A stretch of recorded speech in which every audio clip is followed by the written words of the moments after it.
A very warm welcome to the closing event of the Active Citizens National Fund. On behalf of the organizer consortium of the Stefan Batory Foundation, the Stocznia or Shipyard Foundation, and FAO, the Academy of Civic Organizations Foundation, Marek Cywiński from Stocznia, and Ola Sokołowska from Stefan Batory Foundation.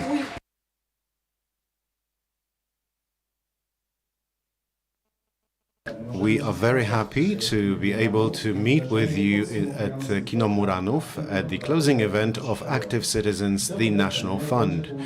This event will coincide with the Little Big Things movie, and we'd like to greet those who are watching us online. The program was implemented thanks to Norway, Iceland, and Liechtenstein. We would like to welcome representatives of the donor countries. We'd like to welcome the ambassador Øystein of the Kingdom of Norway and representatives of the Kingdom of Norway.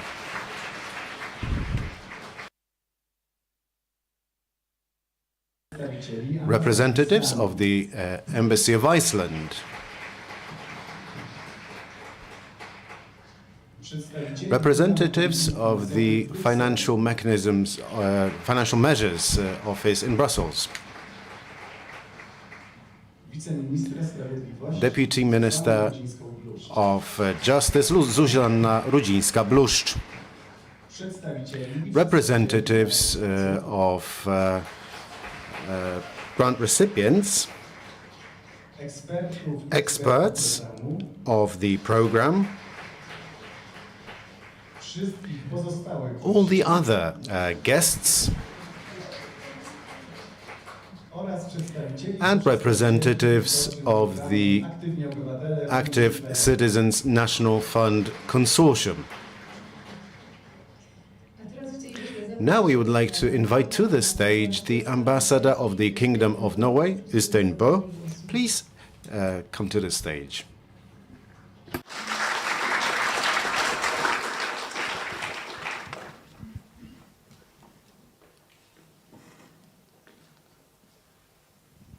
Do I need a microphone or do you hear me?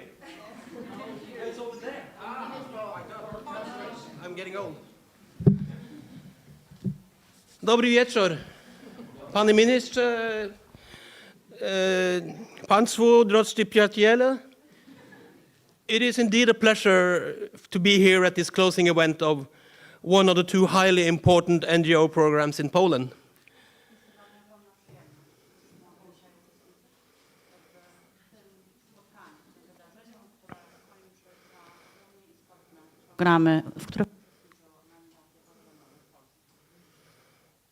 Both programs clearly display Norway's commitment towards strengthening the critical role of NGOs in contributing to a fairer and more just society. Oba programy zdecydowanie świadczą o zaangażowaniu Norwegii we wzmacnianiu krytycznej roli organizacji pozarządowych, jeżeli chodzi o rozwój bardziej sprawiedliwego społeczeństwa. And of course, this commitment is highly pertinent seen against the backdrop of the social and economic outlook in Europe. Myślę, że wszyscy Państwo zgodzą się ze mną, gdy powiem, że to zobowiązanie jest szczególnie istotne, biorąc pod uwagę prognozy społeczno-ekonomiczne dla całej Europy. NGOs are essential pillars of our society. Organizacje pozarządowe są istotnymi filarami naszych społeczeństw. You are channels of participation and influence, and you make important contributions to developing society through your inputs on good governance, politics, respect for human rights, culture, and many, many more. Organizacje pozarządowe, wszyscy Państwo, jesteście mechanizmami i swoistymi kanałami przekazywania informacji, jeżeli chodzi o partycypację, wywieranie wpływu, już nie mówiąc o tym, że przyczyniają się Państwo do rozwoju społeczeństwa obywatelskiego dzięki wkładowi w postaci informacji na temat dobrego zarządzania, polityki, szacunku dla praw człowieka, kultury i wielu innych obszarów. This is why support to civil society is a key priority of the EEA and Norway grants. This is why NGO programs have been established in all 15 beneficiary countries. Dlatego też wsparcie dla społeczeństwa obywatelskiego stało się priorytetem dla grantów z Europejskiego Obszaru Gospodarczego i Mechanizmu Norweskiego. Dlatego też programy skierowane do organizacji pozarządowych zostały uruchomione w całej 15 państw beneficjentów. It's difficult to find words that would do justice to your work. And hence, I would just like to use this opportunity to express Norway's deep appreciation and also respect for the extraordinary efforts of the Polish civil society throughout the whole EEA Norway grants contribution, and not least during the last 7 years under the implementation of the EEA Norway grants Active Citizens Fund National. Trudno byłoby znaleźć właściwe słowa, aby w pełni oddać państwa osiągnięcia, w związku z czym chciałem skorzystać z tej okazji i wyrazić głęboką wdzięczność w imieniu Królestwa Norwegii, jak również szacunek dla niebywałych wysiłków czynionych przez polskie społeczeństwo obywatelskie w ramach całego programu funduszy, grantów z Europejskiego Obszaru Gospodarczego i Mechanizmu Norweskiego, głównie jeżeli chodzi o ostatnich 7 lat podczas wdrażania programu Aktywni Obywatele. You have a demanding and complex role. You are a bridge between the citizens and the state. You hold officials accountable and responsive to public needs, and while also playing an indispensable role in speaking up for the most vulnerable. Przed wami była i nadal stoi rola bardzo wymagająca i bardzo złożona. Stanowicie jako świat organizacji pozarządowych swoisty pomost pomiędzy obywatelami a państwem. Jesteście między innymi po to, aby wskazywać urzędnikom państwowym drogę ku odpowiedzialności za piastowane stanowiska, jednocześnie aby reagowali na potrzeby społeczne, a jednocześnie zawsze odgrywacie niebywałą rolę, jeżeli chodzi o przemawianie w imieniu najbardziej wrażliwych społeczności. You have stood tall in difficult times, safeguarding democratic values, human rights, and also fostering social cohesion. W niebywale ciężkich czasach robiliście swoje, wykazując się niezwykłym kręgosłupem moralnym, stojąc na straży wartości demokratycznych, praw człowieka i spójności społecznej. It should be obvious, therefore, that supporting NGOs and an active civil society is investing in independent and robust societies. We strongly believe in the importance of this. Powinno być w związku z tym jasne, nie ulega to kwestii, że wspieranie organizacji pozarządowych oraz aktywnego społeczeństwa obywatelskiego jest inwestycją w niezależne i odporne społeczeństwo obywatelskie. Jesteśmy głęboko przekonani, że jest to prawda, której powinniśmy się trzymać. And this is why Norway has become one of the biggest, if not the biggest, funders of NGOs in Europe. Między innymi dlatego Norwegia należy do największych, o ile nie jest w tej chwili największym darczyńcą i fundatorem programów realizowanych przez organizacje pozarządowe w całej Europie. The EEA Norway grants are an expression of Iceland, Liechtenstein, and also Norway's shared solidarity and responsibility for the future of Europe. And since 2024, Norway has supported somewhat 6,000 projects all over Poland. Program funduszy, o których mowa, jest wyrazem wspólnej islandzkiej i norweskiej odpowiedzialności za solidarność i za odpowiedzialność za przyszłość Europy. Od roku 2004 Norwegia wsparła około 6 000 projektów w ramach funduszu, w ramach mechanizmu. The purpose of the NGO program is not only direct support to NGO activities, but also to strengthen the role of the NGOs overall. Small or large organizations, national or local initiatives, you are all part of a highly vibrant NGO community. Celem programu wspierania organizacji pozarządowych jest nie tylko wspieranie samych NGO-sów, natomiast również wspieranie roli, jaką pełnią w społeczeństwie. Niezależnie od tego, czy mamy do czynienia z organizacją małą czy dużą, czy jest to organizacja, która działa na poziomie krajowym czy lokalnym, wszystkie te organizacje są częścią bardzo żywotnej i bardzo sprawnie działającej społeczności NGO-sów. Hence, our support is not only about funding, but also about enabling you to shape the narrative and to strengthen your impact.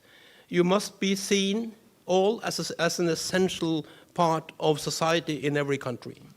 Dlatego też nasze wsparcie polega nie tylko na bezpośrednim finansowaniu różnorodnych przedsięwzięć. Chodzi nam o to, aby umożliwiać wam kształtowanie narracji i wspieranie wpływu, jakie wywieracie na społeczeństwo. Myślę, że wszyscy powinniście być postrzegani jako istotna część społeczeństwa. You have no doubt proven your influence over the last years. You've had so many challenges thrown your way, such as attack on democratic values, the effects of the pandemic, influx of refugees, just to mention a few. Nie ulega kwestii, że w ciągu ubiegłych lat dowiedliście, jak istotny jest wpływ waszych działań. Niezależnie od wyzwań, z jakimi się zmierzyliście, myślę tutaj o bezpośrednich atakach na wartości demokratyczne, myślę o skutkach pandemii, o napływie uchodźców. To tylko kilka czynników, z którymi musieliście się zmierzyć. The Active Citizens Fund was carried out during an ongoing war in Europe. Your neighbor was brutally attacked by Russia. This had an impact on the entire Polish society. Program Aktywni Obywatele był realizowany w czasie wojny trwającej u progu waszego państwa. Wasz bezpośredni sąsiad został zaatakowany przez Rosję, co oczywiście wywarło wpływ na całe polskie społeczeństwo. We have all been impressed far beyond the borders of Poland and touched by the Polish society's heartwarming and unprecedented response to the situation. Wszyscy, niezależnie od tego, czy byliśmy blisko, czy daleko od Polski, byliśmy pod ogromnym wrażeniem przyjęcia, z jakimi spotkali się uchodźcy ukraińscy w Polsce. Byliśmy pod niezwykłym wrażeniem reakcji Polski na zastaną sytuację. And I believe all of you here today have been affected and engaged. Myślę, że wszyscy, jak tutaj dzisiaj jesteśmy, pozostaliśmy pod wpływem tego, co się wydarzyło. We're honored that you have made the best of the EA Norway grants to redirect your efforts to the refugee response. The grants were established to support big European project of the big European project of cohesion and solidarity, and this project has not failed thanks to your actions. Jesteśmy zaszczyceni, że postanowiliście wykorzystać częściowo fundusze i granty, o których mowa, aby przekierować część wysiłków na przyjmowanie uchodźców. Same granty były stworzone z myślą o tym, aby wspierać wielki europejski projekt solidarności i spójności. Projekt ten powiódł się dzięki waszym wysiłkom. It's our hope that your efforts will continue making the grants serve their purpose to promote and defend our common European values. Wszyscy mamy nadzieję, że wysiłki czynione przez was, przez państwa, nadal będą sprawiały, że granty będą realizowane zgodnie z przeznaczeniem, aby promować i chronić wspólne wartości europejskie. In closing, I would like to thank the dedicated staff of the three operators of the program, the Stefan Batory Foundation, the Shipyard Foundation and the Academy of Civic Organizations Foundation, implementing the Active Citizens National Fund.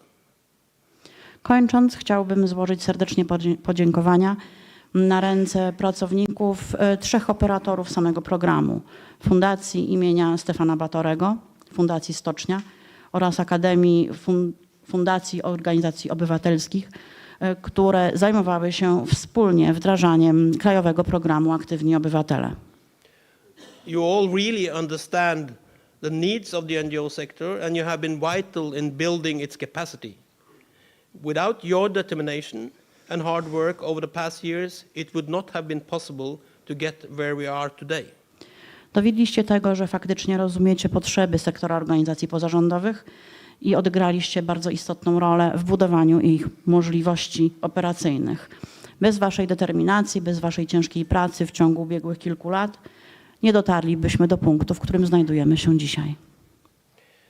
I would normally not mention anyone in particular, as that is not always fair, but tonight I will make an exception for Eva Kulik. Zazwyczaj nikogo nie wymieniam z nazwiska, uważam, że nie jest to fair, ale dzisiaj pozwolę sobie wywołać z imienia i nazwiska panią Ewę Kulik. We have all so much appreciated working closely with you all these years. Thank you so much. And Ingrid Schulderud has asked me to pass on her warmest regards to you. Bardzo dziękujemy za współpracę. Proszę o mnie, żebym przekazał pani słowa najwyższego uznania. Dziękuję pięknie. But then we have to remember, this is not just an end or a closure. It's also a new beginning. Natomiast chcę wszystkim przypomnieć, że nie jest to jedynie koniec określonego programu. Oto mamy do czynienia z nowym początkiem. Our steadfast support to the European civil society will continue in the next edition of the EEA Norway grants, where almost €1 billion is set aside for Poland. Nasze wsparcie dla Europejskiego Społeczeństwa Obywatelskiego będzie kontynuowane w ramach kolejnej edycji programów z mechanizmu Europejskiego Obszaru Gospodarczego i mechanizmu norweskiego, w ramach którego €1 miliard przeznaczono dla Polski. At present, there is an ongoing public consultation of the draft Blue Book, which outlines the priorities and programs areas for the new funding period. W tej chwili trwają, jak Państwo zapewne wiedzą, konsultacje społeczne, jeżeli chodzi o projekt tak zwanej Błękitnej Księgi, w której spisano priorytety i potrzeby programowe na kolejny okres finansowania. These consultations are open until this Friday, 18 October, the day after tomorrow, and you are welcome to submit your inputs and help us refine priorities and program areas. Konsultacje będą trwały jeszcze 2 dni, do 18 października i czekamy na Państwa wkład, na Państwa komentarze, które mam nadzieję pozwolą nam odpowiednio przyjąć priorytety i założenia programowe. You will hear from Alexandra about the next edition and the way forward a bit later today, so I leave it at this for now and wish you all the best for this important conference. I really look forward to continue working with you all. Dziękuję za uwagę. Wiem, że Aleksandra przedstawi Państwu założenia programowe na przyszłość, w związku z czym nie będę mówił teraz o szczegółach. Natomiast życzę Państwu cudownego spotkania, owocnej konferencji i cieszę się na współpracę. Bardzo dziękuję.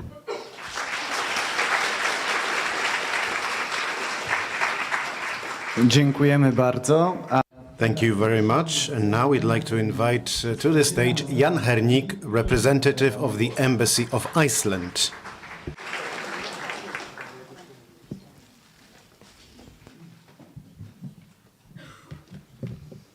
Good evening, everyone. You hear me well?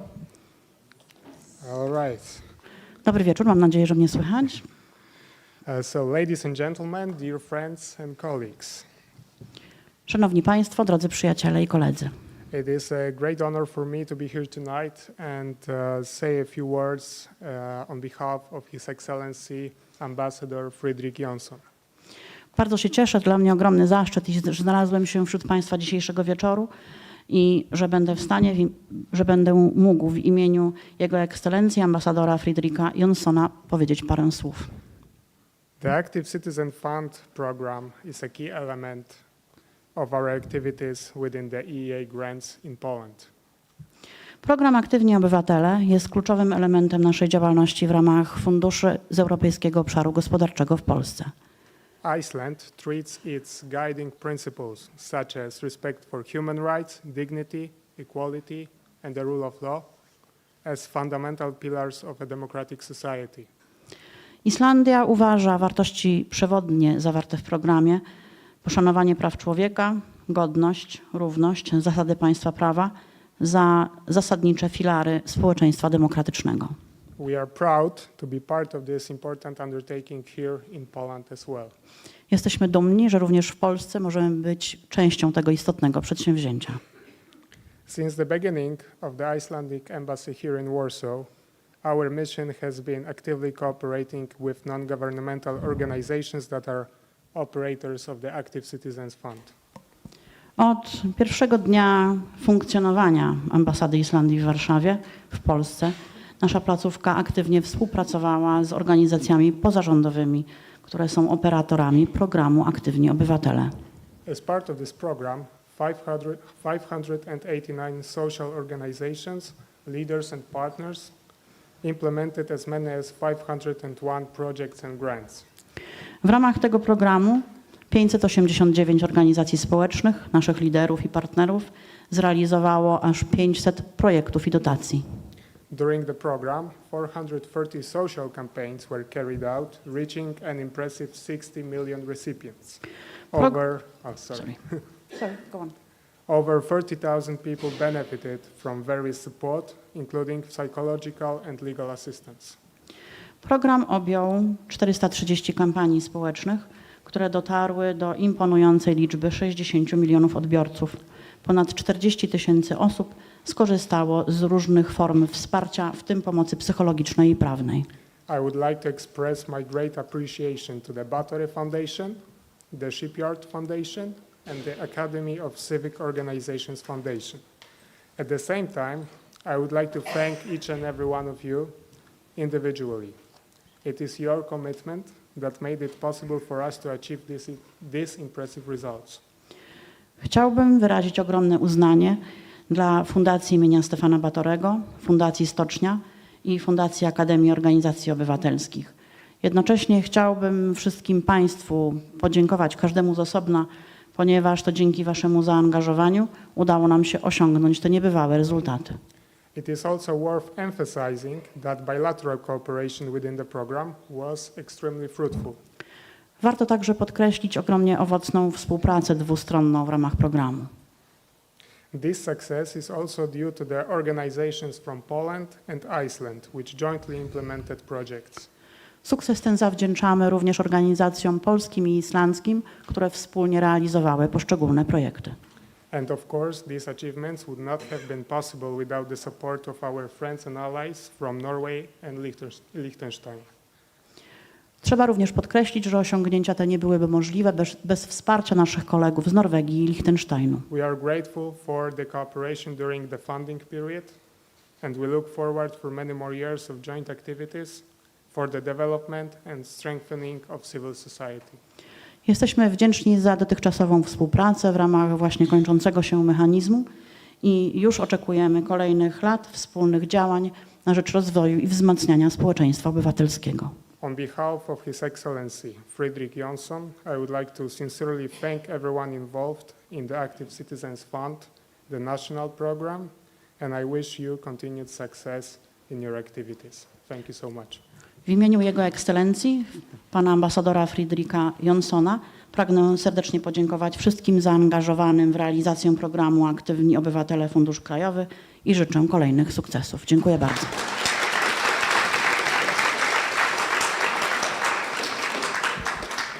Dziękujemy bardzo. Thank you very much. Now we'd like to invite to the stage Dr. Sverrisson from the Financial Mechanisms Office in Brussels.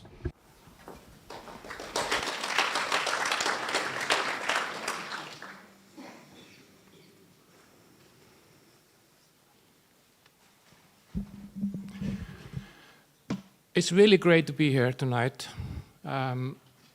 Like the ambassador said, it's not an end. It is a in-between chapter between two periods. I was preparing the speaking notes for this evening, and my colleague said, let's talk about the achievements. And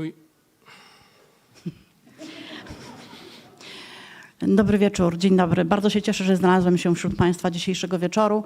Jak już powiedział pan ambasador, nie jest to tak naprawdę koniec. Jesteśmy między końcem a początkiem, jesteśmy w takim okresie przejściowym pomiędzy jednym mechanizmem a drugim. Kiedy przygotowywałem założenia swojego wystąpienia na dzisiejszy wieczór, poproszono mnie, abym skoncentrował się na tematach kluczowych. Do rzeczy. And then we started to outline them, and there were so many. It would take me until midnight to outline them, so I will not. Natomiast okazało się podczas pracy nad owymi tematami kluczowymi, gdy zaczęliśmy je omawiać, że myślę, że siedzielibyśmy tutaj do północy, zanim bym skończył, więc się od tego powstrzymam. But there are a few things I would still like to mention and that haven't been mentioned before. I would say the organizational grants is a pilot that we did with you and with several other fund operators, and that has been a real success. Myślę, że należy podkreślić, że organizacja grantów, że same granty były rzeczą najistotniejszą dla nas ze względu na to, że połączyły one, między innymi ze względu na to, że połączyły one w ramach programu pilotażowego, co bardzo istotne, kilka organizacji, które jednocześnie były operatorem programu. And we are going to include them in all programs in the next funding period. Z całą pewnością będziemy włączać te organizacje, będziemy zapraszać te organizacje do współpracy dla potrzeb kolejnego mechanizmu finansowego, dla potrzeb kolejnych grantów. And another achievement is the regional initiatives, the regional civil society initiatives, the Community for Action. Myślę, że wspomnieć także należy o inicjatywie o charakterze regionalnym, Community for Action, społeczność na rzecz działań. And this is where you have played a vital role, and this has basically created a family of civil society actors across Europe, and you have a voice as the family, and your voice is heard and will be heard. Dzięki tej społeczności stworzyliście jako organizację swoistą rodzinę. Rodzinę, która jest ogromnie istotna, rodzinę, której głos jest słyszalny w całej Europie, rodzinę, która odegrała ogromną rolę w realizowanych programach i rodzinę, która stała się rzeczywistością. And I would also like to mention the media projects that you have run here in Poland. And they are very impressive and important. And this is about freedom of the media, this is about independent journalism, and this is about media literacy. Chciałbym również wspomnieć o programach i działaniach związanych z mediami. To jest temat ogromnie istotny, zwłaszcza w świetle ubiegłych kilku lat, ze względu na to, że stawialiście na rzetelność w mediach, stawialiście na umiejętność korzystania z mediów i stawialiście na niezależność dziennikarską. And media literacy, information integrity is one of the defenders of democracy. Trzeba pamiętać o tym, że zarówno rzetelne wykorzystanie mediów i umiejętność korzystania z nich, jak i rzetelność informacyjna są filarami demokracji. There are many others I could mention, but like I say, you don't want to listen to me until midnight. Mógłbym oczywiście mówić dalej, ale jak wspomniałem na początku, nie chcielibyście mnie słuchać aż do północy. But this has not been easy, as you know. We have had COVID, we had war, we had difficult political situation in Poland in the early years of this fund.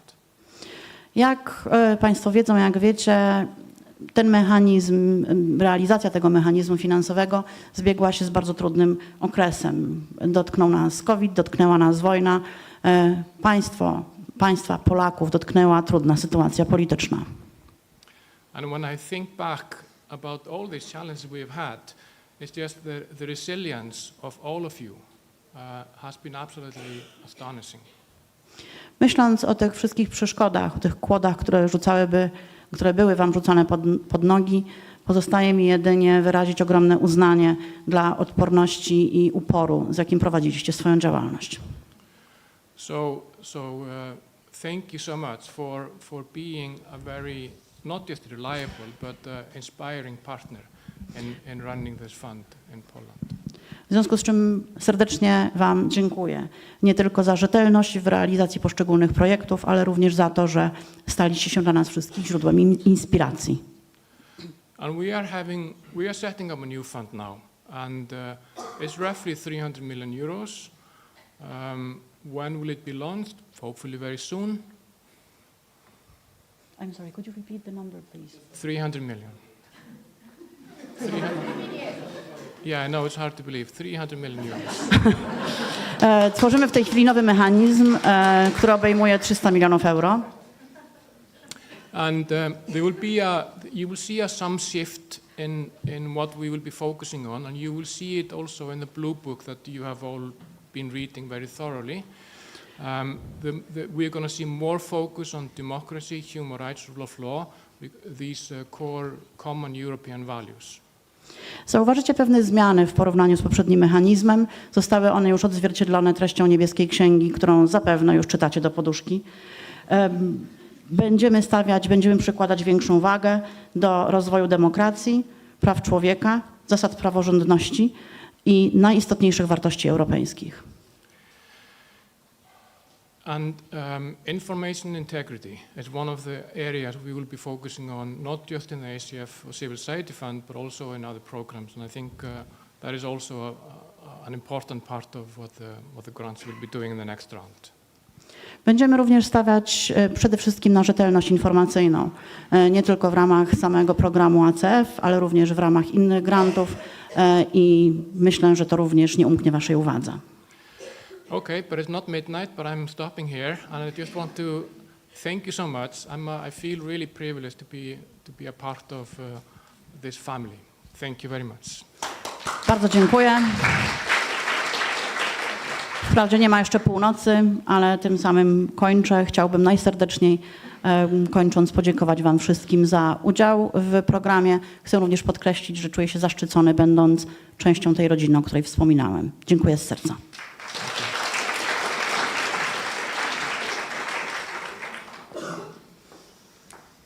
Dziękuję. Thank you very much.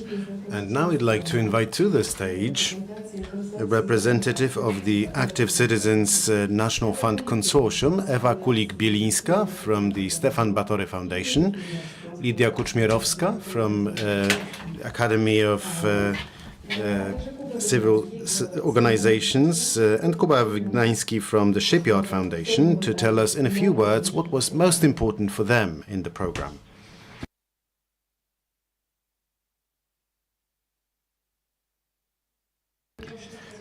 Well, we've already heard all that I wanted to say, but on a personal note, it's a moment for that. When I was driving here, I was looking back at the last 6 years, because for us, the Active Citizens program started in January 2019, when we organized consultations on the program. After the Blue Book consultations of the program that was to be implemented in Poland. And I remember that when we came to this meeting,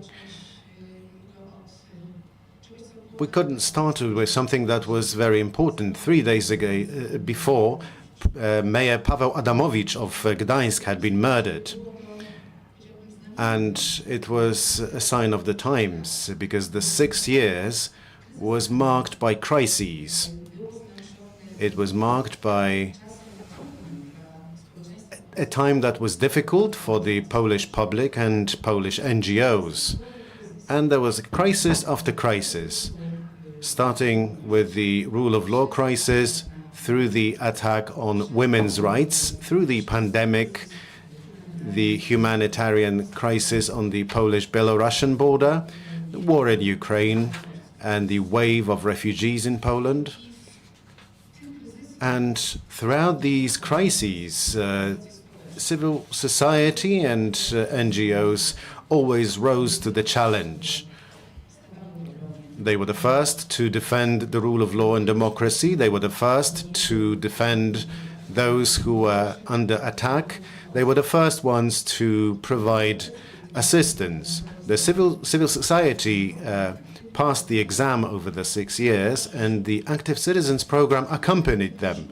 It accompanied them, and it was a program, I would say, that was flexible.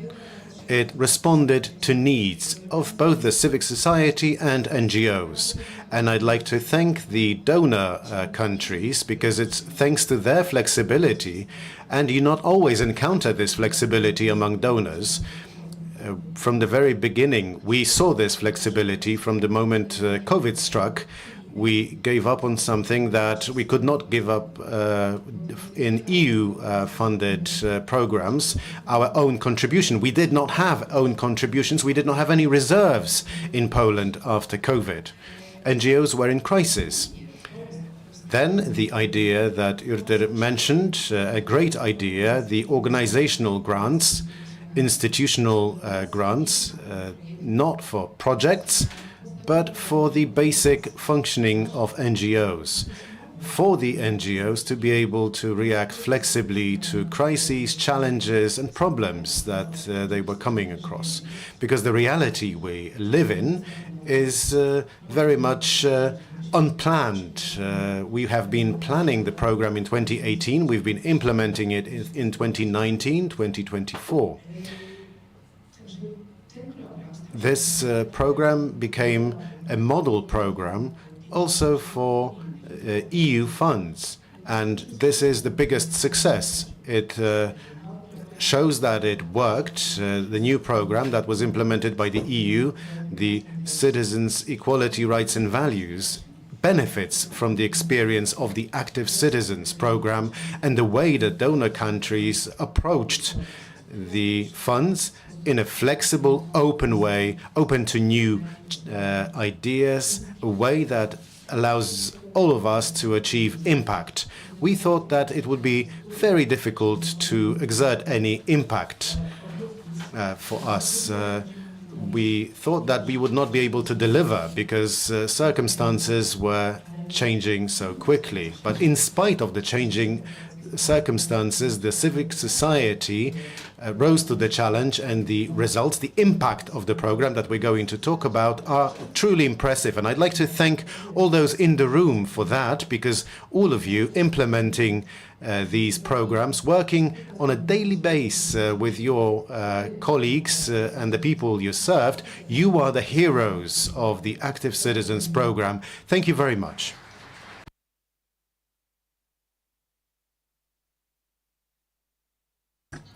To respond to a question why the Active Citizens program was important, is difficult not to agree with the previous speaker, and it doesn't happen too often.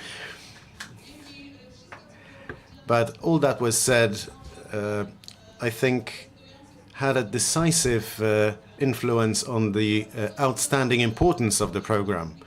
I think that the Active Citizens program was also important due to the fact that it offered many opportunities for non-financial support to civil groups and organizations. And as a result, it exerted a long-lasting impact, a bigger one than just funds. We were asked to share our own thoughts. I can tell you that one example was something that we did at the Academy of Civic Organizations Foundation, a mobile NGO where we trained representatives of local NGOs, 55 workshops in 14 regions, 22 locations. We organized them in cooperation with local partners, without whom all this wouldn't have worked. It turned out that another key success factor is for the trainer to be a good driver, have a car, and be able to cope with very unpredictable situations. As part of the program, we drove several dozen thousand kilometers. We ended up in places where the car navigation and Google Maps refused to cooperate. Was it worth it? It was. Definitely, because working with all the people we met during trainings gave us many priceless experiences, and I think that through actions like Mango and dozens of projects that you have implemented, representatives of project promoters, beneficiaries in the room, you enabled the program to have an impact in local communities. It was important because many democratic communities forgot the citizens that operate far away from Warsaw. The Active Citizens program did it. It engaged citizens and NGOs that work far away in the periphery of the geographic borders of Poland, and this was yet another reason why this program was important.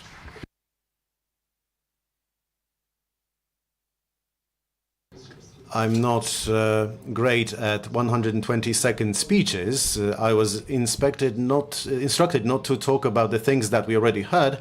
I do not have many options. Well, colleagues, sisters, I would say that something that is personal for me.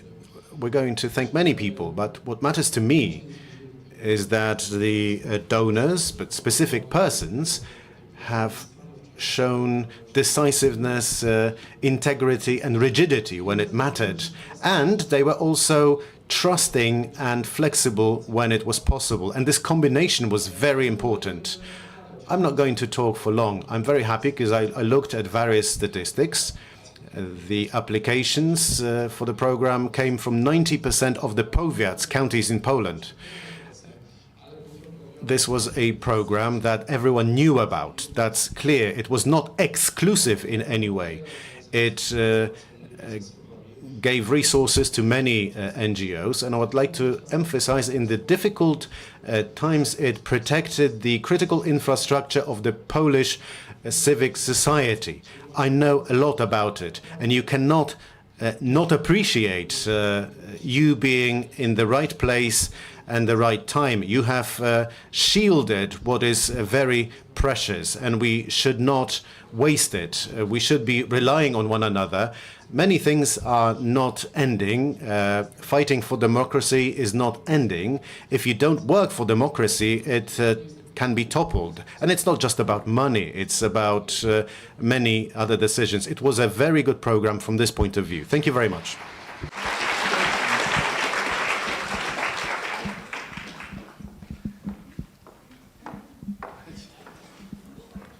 Dziękujemy bardzo.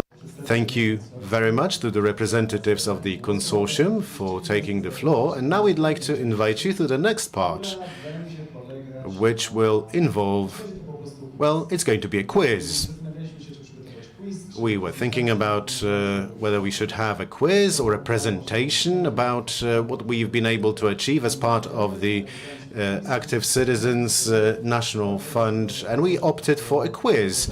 So we'd like to ask you to take out your smartphones. This is not something that you frequently hear in a cinema.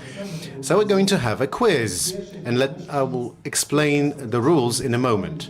If you are interested in taking part, please either scan the QR code or please go to menti.com and put in this 8-digit code 68791457.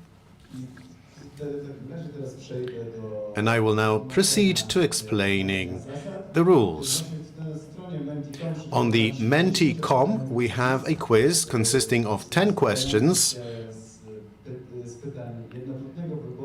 There is one choice that you can make, 3 available answers. Choose one, the correct one.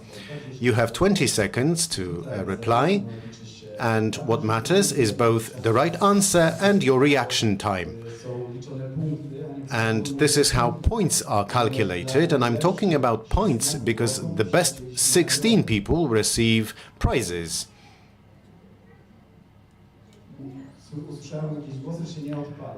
I've heard that some of you are saying it doesn't work. No problem. You can try again. We still have time.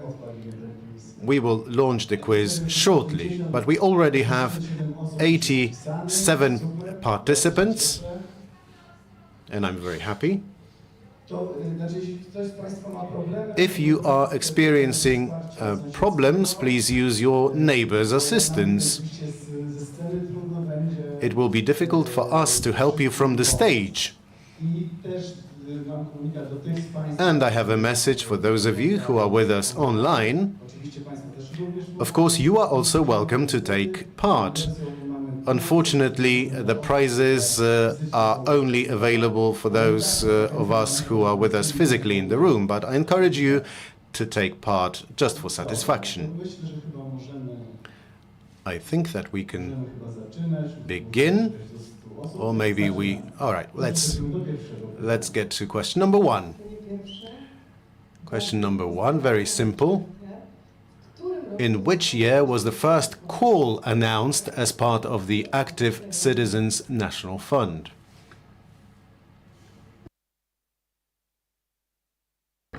Eight seconds.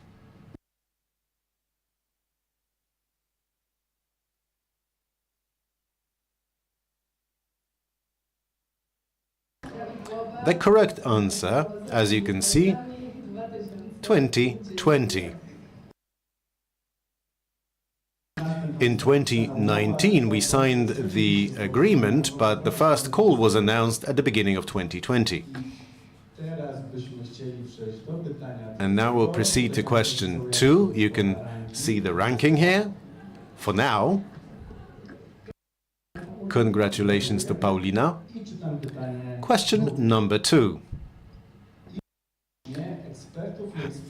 In total, how many experts evaluated applications in the Active Citizens National Fund program?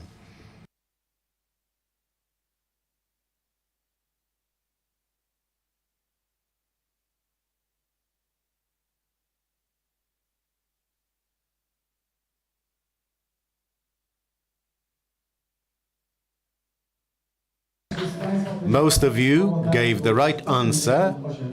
It was 158 persons. That's how many people were involved in the evaluation. This is the current ranking. Marcin K. is first, but we still have 8 questions to go. So remain vigilant. Question number 3. How many seconds since the stop from the admission of applications separated the applicant who was the latest applicant in the program?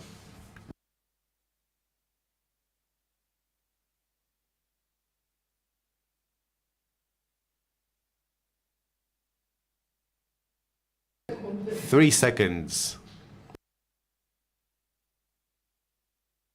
This is the deadline culture. Marcin K. still in the lead. And question 4. Travel. How many kilometers did our team travel as part of project monitoring visits?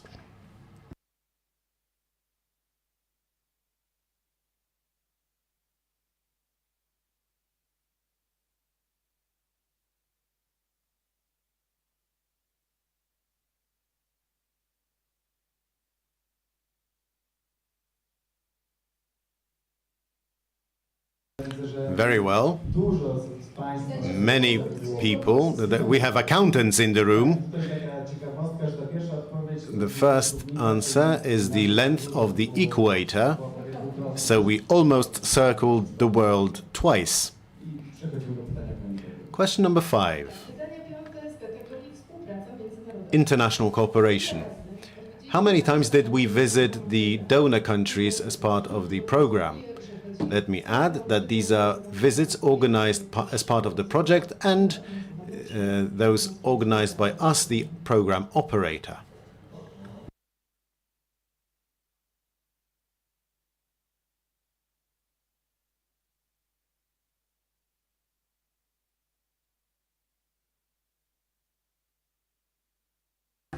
Norway 51 times, Iceland 23 times, Liechtenstein once. And now we're moving to question number 6. We're passing the middle of the 10 questions. How many people were engaged in activities under the projects in line with the declarations of grant recipients?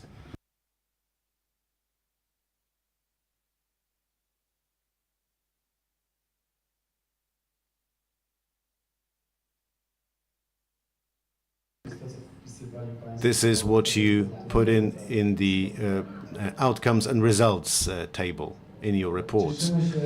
We're very happy that most of you decided that it's 430,000, and that is indeed the case. That's what we have received from you. Next question. Question number 7.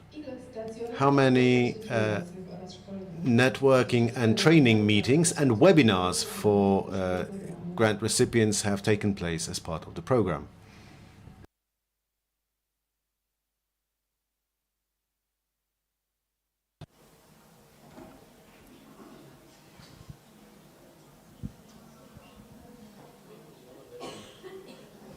Odpowiedź prawidłowa 30 spotkań.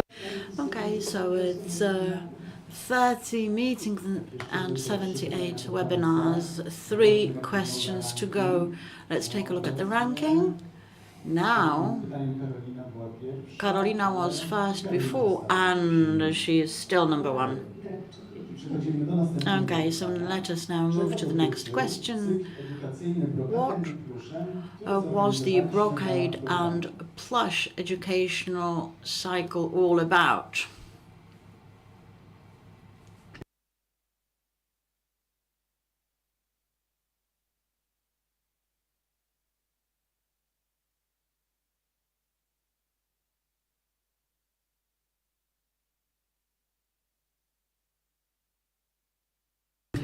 Yes, very good. It was all about financial aspects of running NGOs. We decided to tackle the topic, and we hope we have been successful therein. Ronald is now in the lead. Yet 2 questions to go. Question number 9 in the and the categories geography. How many kilometers between the 2 locations furthest apart in terms of the academy? Okay, something has changed, unfortunately. Okay, there we go. So the distance, the largest distance separating the 2 sites where we held academy courses. Okay, well, this is how it goes. Yes, 826 kilometers between Drawa Wołoska and Bytów. That is the distance, greatest distance between the 2 locations in Poland. And last but not least, well, I can see that competition is fierce. Ronald is still first. Question number 10. Slightly different culinaria or cuisine. How many recipes in the cookbook put together by the program operators and foreign partners?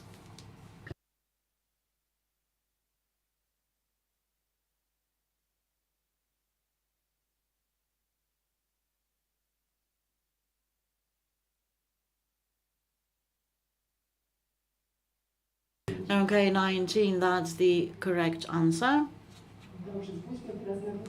Now let us take a look at our ranking. Ronald is still in the lead, so Ronald won our little competition. We prepared 16 prizes. We have fewer winners here. Okay, sorry, we have 10 prizes. Okay, that's a slight mishap, so my apologies to the 6 people who are going to walk away empty-handed.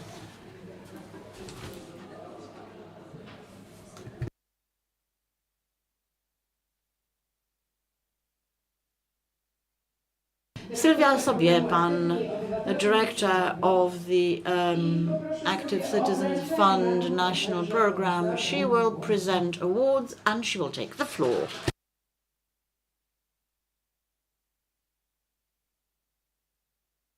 Good.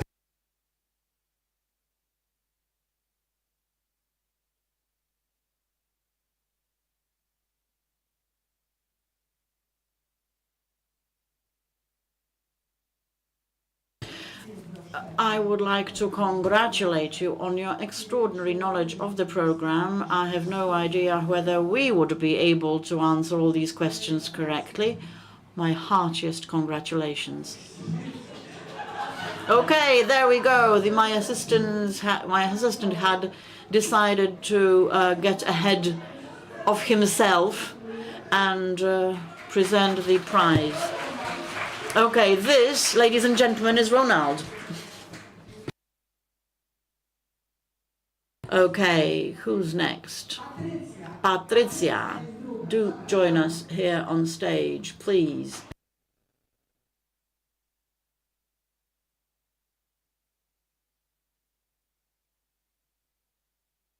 Okay, we have Mateusz and Katarzyna and Przemek who are going to be joining us on stage. We're going to pick it up a little. Okay, Przemek, do join us on stage. Marvelous, thank you very much. And Monika. Excuse me, Patricia, not Monika. Patricia it is.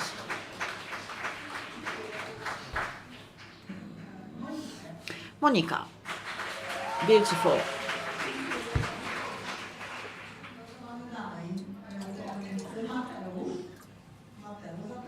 Mateusz.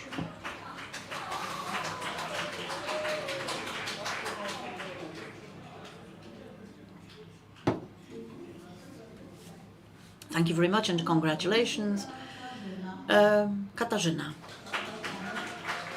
There she is. Congratulations, thank you. Karolina. Karolina, Iwona, Marcin K. and Lavag.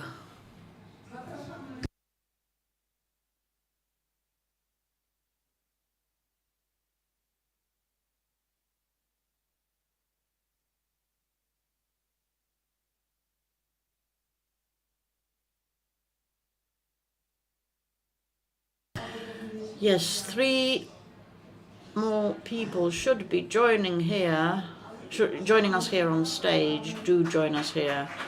Thank you very much. Congratulations.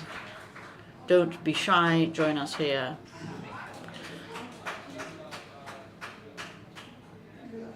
Congratulations. Thank you.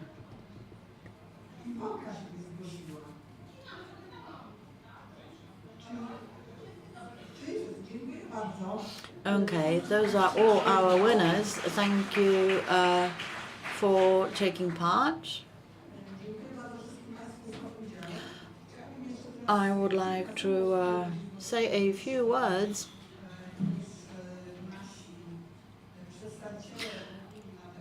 Our representatives have already been talking about what was particularly important in the program. As a director of the program, I would like to say what was important to me. While some of my themes have been grabbed by other speakers, but I'm going to cut my speech short. Partnership was the most important thing to me. Partnership on a number of levels with different groups. Let me start with partnerships with donors. Partnership with donors was hugely important to us because they were very flexible, not to mention the fact that our needs were actually listened to, they were heard, which ultimately means that we could count on our donor states. We were after genuine and reliable partnerships wherein we can always count on the donor. Where we could count on it that they would be listening to us. And this is exactly the kind of partnership that we experienced. Last but not least, partnership in a consortium. That was truly difficult. We are 3 different organizations with different cultures. The innovative shipyard, the innovative academy, and we right in the middle there with our grant handling reliability. Nonetheless, I do hope that our partnership relations with you, with our beneficiaries, was acceptable as well. We did not want to be gendarmes. We did not want to be policing you. all we wanted to do is support you in whatever you were doing. That was the most important thing of all for us. And let me mention 2 other partnerships.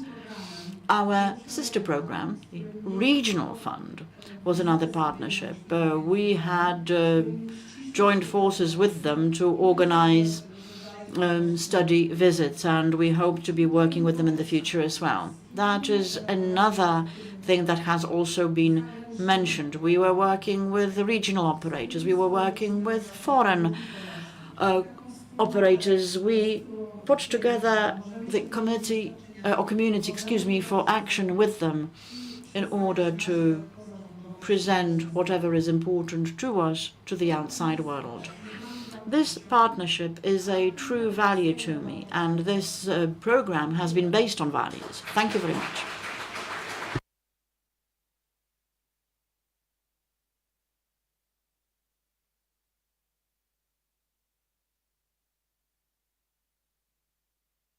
Ladies and gentlemen, now let us move to a very important part of this meeting. We are going to be screening a documentary, The Small Little Things it is called, and it presents all programs, all grant programs delivered as part of the Active Citizens National Program. Julia Pełka and Paulina Skibińska are going to be joining us on stage. They are the directress and script writer. They, I understand, are going to give us a few words of introduction.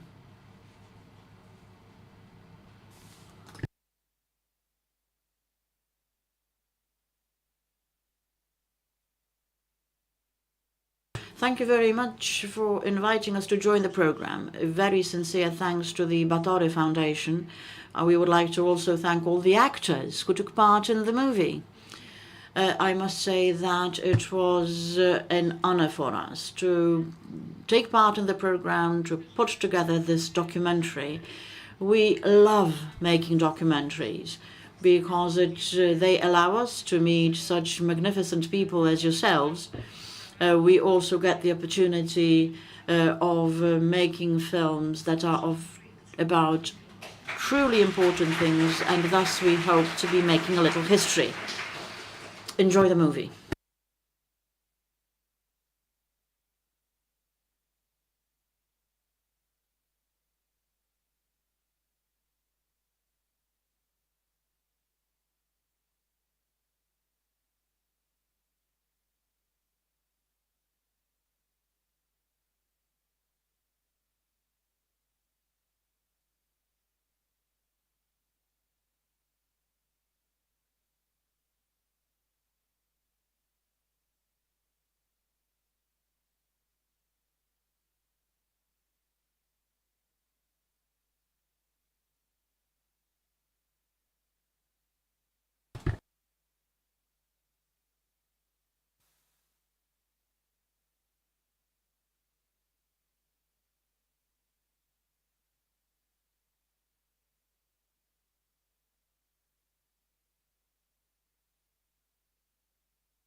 To our English speakers, you have been provided with subtitles. Enjoy the movie.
To ja zapraszam na I'd like to invite to the stage Ania Dąbrowska from Homo Faber, Agnieszka Caban from Dom na Pograniczu Foundation, Tomek Pawłowski from 3O Foundation, and Maja Zabokrzycka from Dom Pokoju.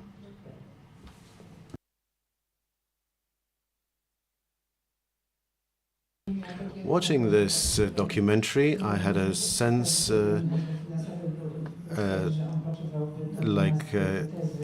the representative from Brussels said that he would need a lot of time to talk about it. We had stories about 7 organizations and we had 501 projects, so we would have a marathon for weeks if we were to watch a documentary about all of them. Thank you very much for this documentary. I've seen it for the first time. It moved me.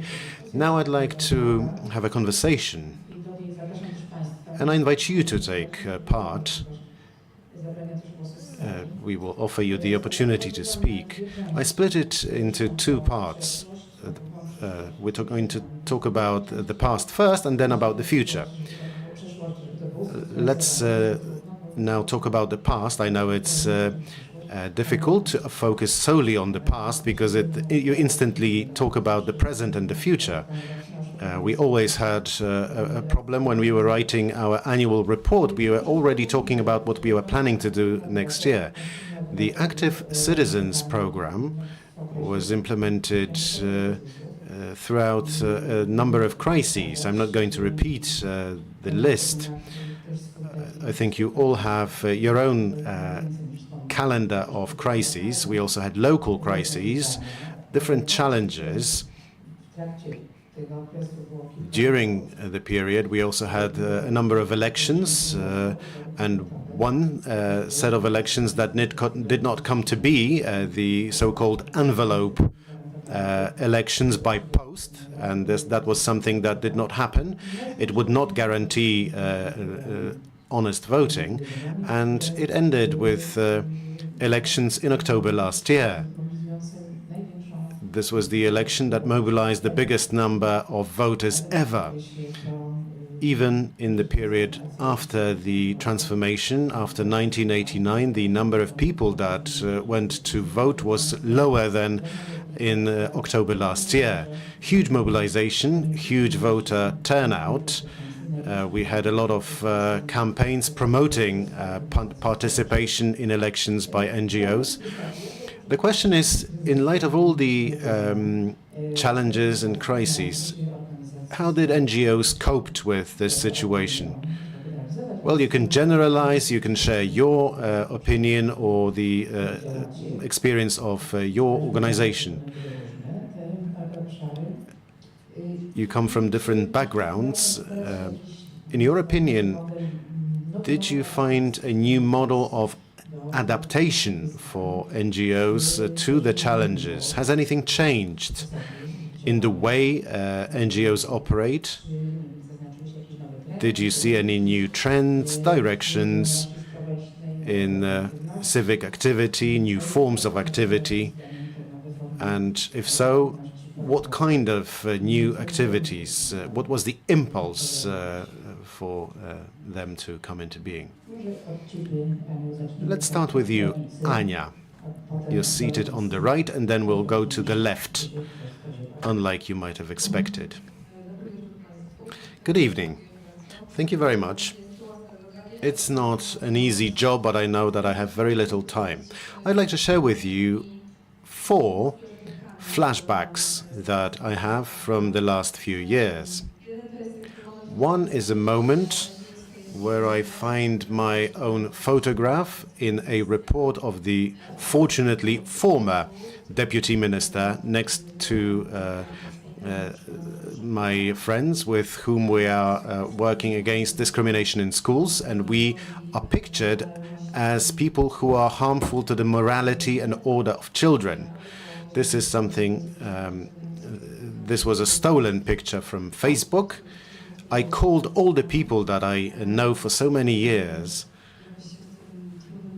to get some support. I have this ball in my throat. The second flashback comes back to COVID pandemic, the Lithuanian square in Lublin. I meet my colleague who's Belarusian, and she brings to the meeting a person who has just left Belarus for political reasons. A photographer, documentarist of all the anti-Lukashenko protests after the elections, this great rally of Belarusian citizens. And in pouring rain, I say to him, "Welcome to Lublin, we're happy to have you with us." My third flashback is that when the Polish-Belarusian border crisis erupts, it's August, the middle of holidays. I've just come back from my holidays, and with my colleague, we decided to go to the border because we learned about Usnash. We get into my private car. After 2 hours, we are in Usnash and we meet all our friends from NGOs. We know them for years. They're also working for migrants and refugees in Poland. And on the same day, we create the Grupa Granica, the border group. And then the 24th of February, I remember at 10 a.m., I'm in the Lublin city office with people with whom I've been working for years in Lublin. And I have a moment where we are standing with a few people, with Tomek Sieniowy, who's in the room, and we're looking at our watches and we're thinking about how much time we have to set up a humanitarian aid system, how many hours it takes to travel from Kyiv to Lublin, provided that the border would be open enough to let people through. These are my flashbacks from the last 4 or 5 years of the Active Citizens program. And the slogan that is with me, and I wrote it today when I was writing an opinion on this event, is that we need each other. Because you never know when these friendships, relations, networks, the good words, when they will come in handy. Thank you very much. So these relations, networks, the name networks, Sylvia mentioned that partnership was very important for her. Partnership is more than cooperation. We've been cooperating, but being partners is something more. Is that a new trend? Maybe a question to my colleague to my left. In Trzeci Org, you've been looking at the functioning of NGOs and the challenges that they are facing, what they need. This difficult period in which we had limited resources to finance their activities. This period, was it marked by a high level of networking? Was there more willingness to set up formal and informal coalitions to share resources, to support one another? For pragmatic reasons, that there was less to share, and that the challenges that we're facing are challenges where rarely a single organization can deal with. Well, certainly yes, but I'm not going to say anything new. Unfortunately, this story keeps repeating. Always when you have a situation where you need to react, we can do it. We, as the general public, not just NGOs. We cope with this situation, but indeed, I was supposed to be optimistic during this meeting, but I think you can't skip those elements. What I miss is that we're not seeing this being translated into a system. At various levels, we can see that in a crisis situation, we can organize, we can react, we can respond, and that's to a very high standard in terms of mutual trust.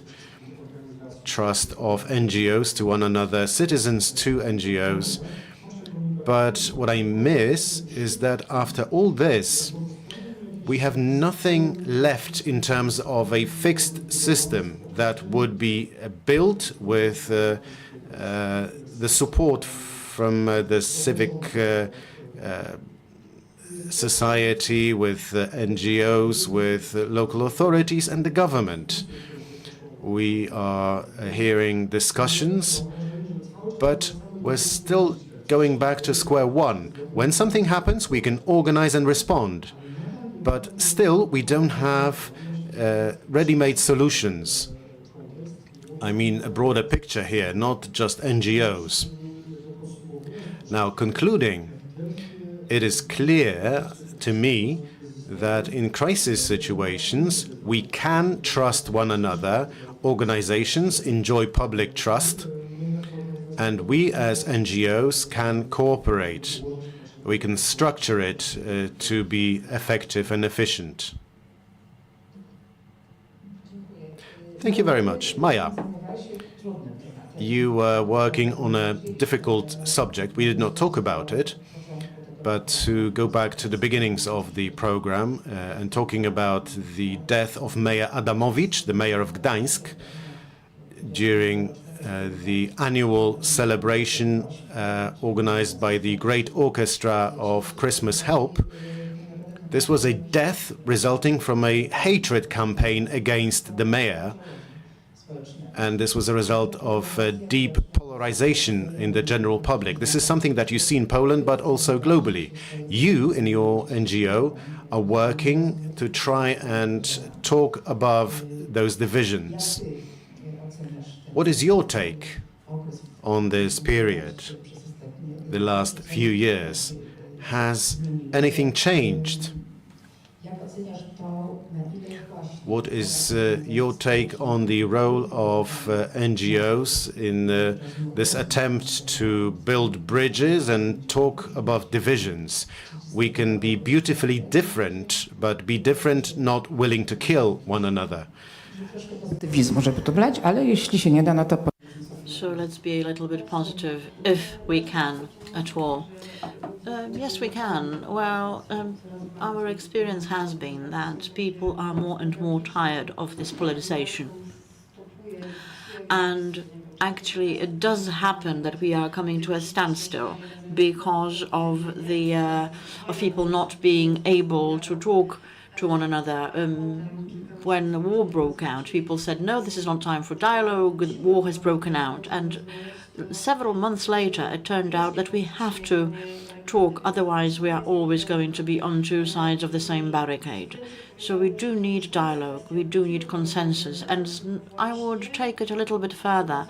I claim that it is not only about talking, it is about doing something about it. I have a very similar constatation, I have a very similar statement to make, that the system is full of holes, it is like a sieve. We are doing everything we can as NGOs to fill these holes, and obviously we are becoming more and more successful thanks to this collaboration. Nonetheless, what we have been taught by crisis after crisis, Russian invasion against Ukraine in the forefront, was to actually find out how many opinions we all represented. We had organizations supporting the Archdiocese of Wrocław. We had associations that were really badly perceived in Wrocław because, for example, they had been hugely nationalistic or extreme patriotic in their activities. Nonetheless, everybody showed up at the railway station to help those coming in and to send supplies to the front. It turned out that this is actually when we stood tall beyond any divisions. I can recall a time of pandemic, of the early days of COVID. Obviously, people began helping, sewing masks, for example, face masks. And I remember one other thing. I remember working with a foundation that focuses on Volyn. and on Wolin's history and of Wolin survivors. And actually those hugely patriotic and nationalistic association members came to join us to sew face masks. So be it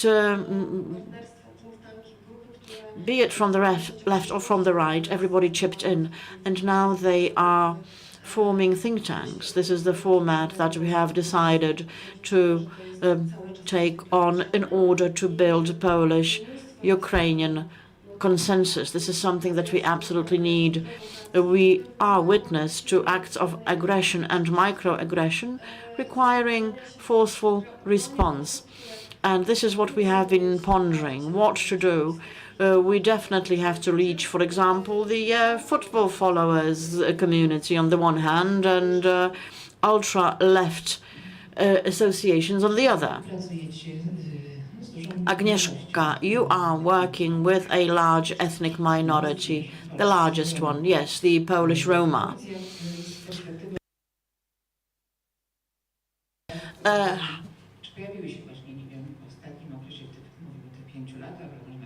Over these 5 years, over the last 10 years, or maybe over the last 3 years, have you noticed any phenomena that have made you operate differently?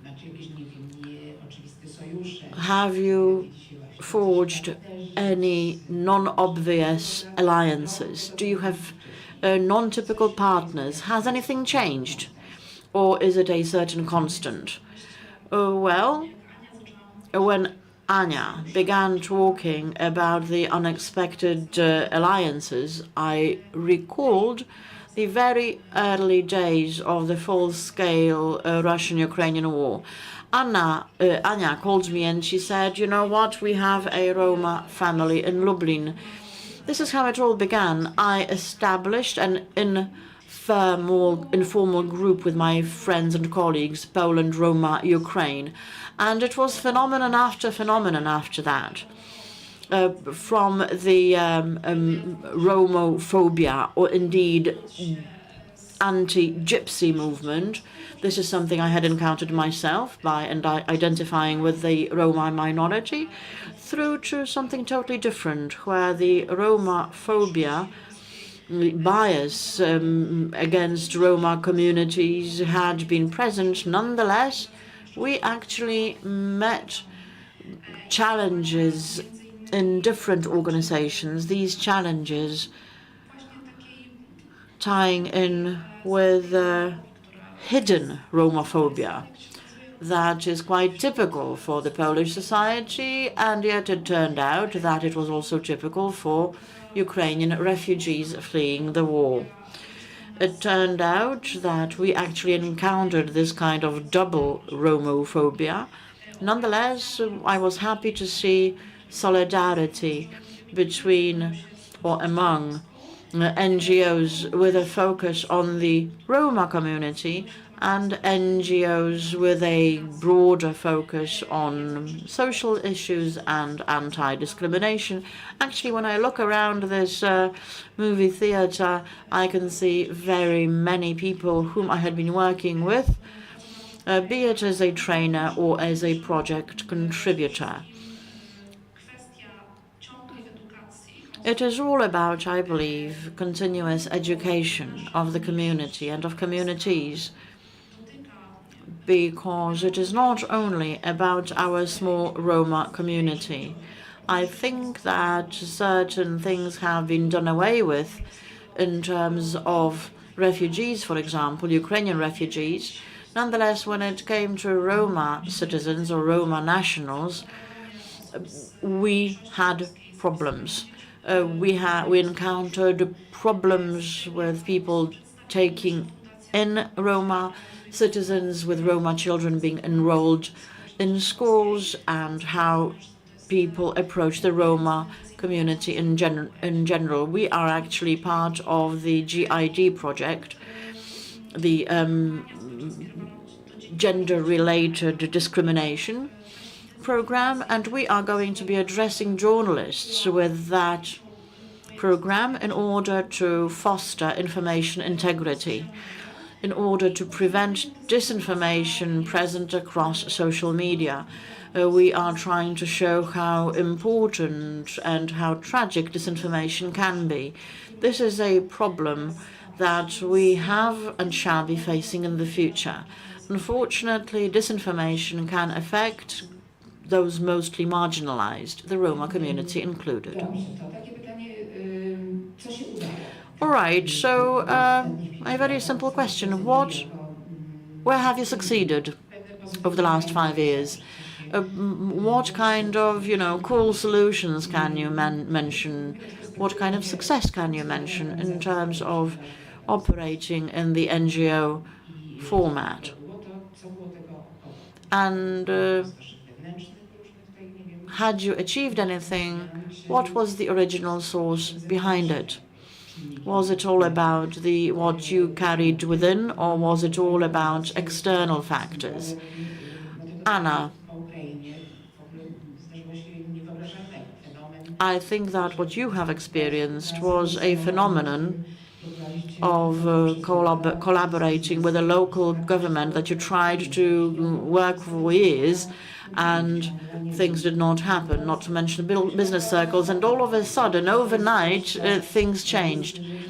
Could you please tell us that story, and do you think it is something permanent?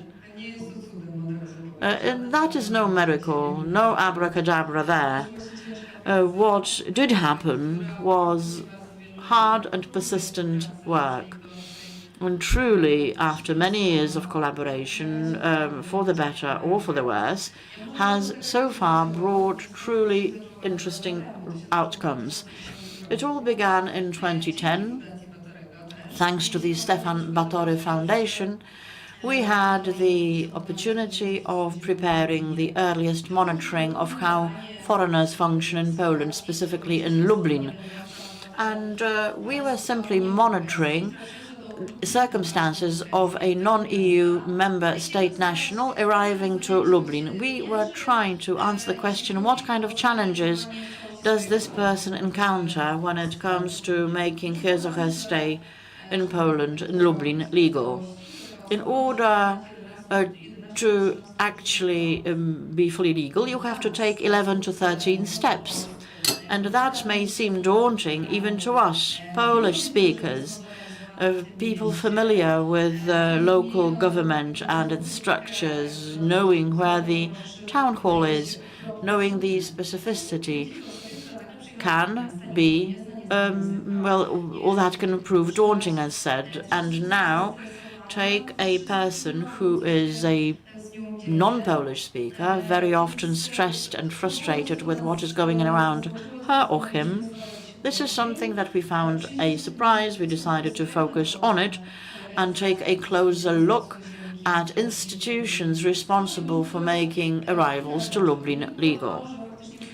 Now, what happened was that we prepared a vast report, but that was not our ultimate purpose. Our purpose was to give a shake to those manning these institutions who have to deal with these people who, don't know which room to enter, who sometimes have to deal with a person who does not speak Polish. We decided to also tell these people that, yes, we know how difficult your work can be. We wanted to help both sides. We decided not to list all the shortcomings, which gave rise to a discussion which is going on until today. As a result, we came up with a new situation, and we set up a foreigner service center right in the middle of an authority responsible for Poles, which means that we put something like that in the very heart of a local institution. The municipal authority had to also encounter problems encountered in turn by new arrivals to the city, not necessarily referred to as migrants or refugees. No, people who have actually come to stay and live and work and send their kids to school. And this brought us to a certain breakthrough, a watershed. When war broke out in Ukraine, we had to meander different difficulties. I'm not going to focus on it. But when war in Ukraine broke out, we actually came up with a very specific idea of what has to happen next. We have been working with migration for the past 15 years. So when the president approached us, the intersectoral platform responsible for managing the municipal authority level support, and asked us what we ought to do, I knew the answer. I told him that we need a location. And this is something that Eva mentioned, the baobab, as we call it, a place for the community, and we need a local integration policy that we are working on today. Okay, Tomek. Tomasz, here and now, are you experiencing collaboration that was born in COVID and then a war in Ukraine? Is that collaboration at all visible? Because your view was a kind of panoramic view of the NGO sector. Is it a new phenomenon, or is it something quite typical when people come together when faced with a difficult situation? Yes, we are full of spontaneity. Yes, we are reactive, both of which very good things. Nonetheless, it cannot be denied that organizations, in the positive sense of the word, have established great contacts among themselves. They gained new partners. They began learning all about new circumstances. They had no other way out. I cannot confirm that those are positive conclusions that we will be able to apply in the future. I am actually more inclined to mention the reactivity I mentioned before. Nonetheless, there are other issues I would like to point out here and now. A very important trope has been mentioned, one of accessibility, one of establishing a field for collaboration. I think that quite a few pretexts for collaboration have indeed appeared. These were all situations or circumstances wherein institutions and public authorities and other facilities who had not been open before, who had not allowed, quote unquote, certain things to happen, actually were forced to do what they were reluctant to do before. And that was something of a success. That's number one. And number two, I think that a very important aspect of developing our sector involves activities on a number of levels. We are absolutely aware that the local government cannot operate without the third sector. We will never be successful without NGOs. The same thing goes for our relations with the central government. We obviously could give you an entire roadmap in order to prove that nobody can do it all by him or herself. We are going to be talking about the future very soon. We are going to be talking about civic education and the rule of law and so on and so forth. Nonetheless, to put things bluntly, if we want to introduce any kind of changes, we have to do it in parallel on a number of levels. Even if we as an organization are ready to educate others, even if we have the know-how and the human resources and the funding from a variety of sources. But if the local community we are operating in decides to throw obstacles at us, for example, should the local government decide not to support us, not only in terms of money, in terms of other ways, for example, premises or a place to run an office. If they don't do that, we are going to be lost. What I want to say is that you cannot do anything just by willing to do something and your reason or knowledge. This is why I had been quite bitter at the beginning by saying that we are capable of doing a lot, but very few are interested to make it a constant. be it capacity or anything else, it's not only about being able to run your accounts and stay in the black, but it is all about infrastructure and premises and other solutions that will allow us to bring people in and function as we ought to, at the same time feeling safe as an organization or organizations. This is how multifaceted our world is. Also, when talking about civic education, it is not sufficient to introduce a good educational program. We ought to bear in mind that it ought to affect the pupil, the teacher, and the community it is addressing. In other words, this multifaceted aspect of the entire world of NGOs. One other thing before I close. It seems to me that a major part of the third sector has actually joined the local government in the wake of the most recent local elections. I have no idea whether it is your experience as well, but I think that some people had had enough, maybe, or possibly they wanted to take on a different set of responsibilities, and maybe they simply thought that if I don't go there, nothing good is going to happen for the NGO sector. Maybe this is also why many people of the NGO sector joined the local government. I know, Tomek, that your colleague decided to join the local government, but I don't think that this is something we ought to fear. I think this is something that is rather positive, because people who have decided to join the local government with their NGO experience are going to gain a new perspective of what they are doing as part of the local government.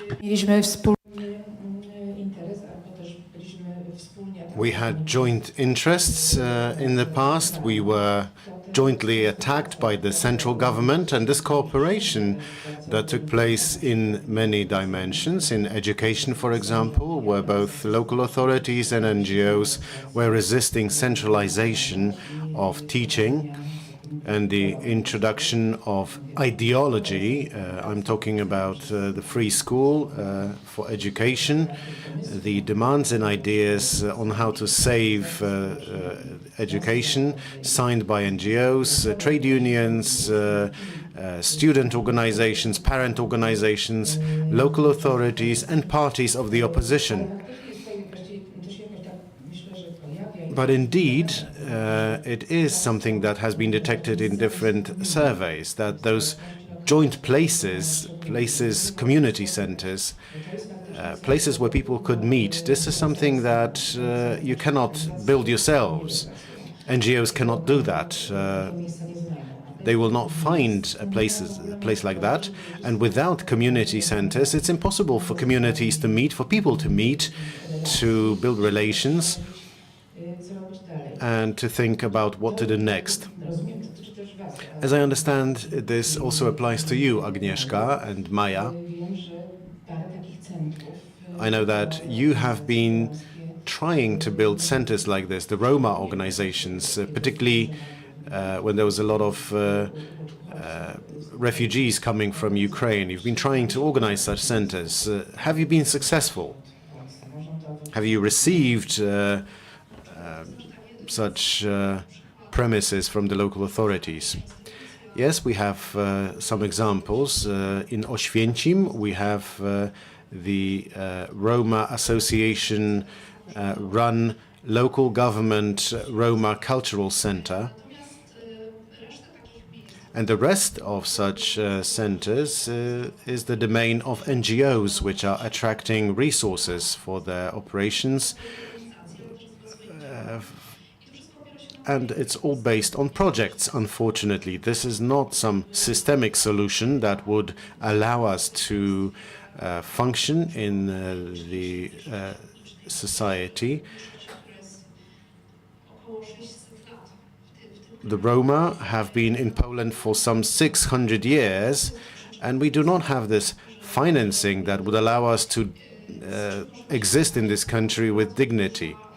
And that's pretty sad. What is good is that we have many NGOs. In terms of ethnic minorities, the Roma have the most civic organizations. I remember some research from a few years back, well, rather this was information from the Ministry of the Interior and Administration, that there are 120 such organizations of the Roma community.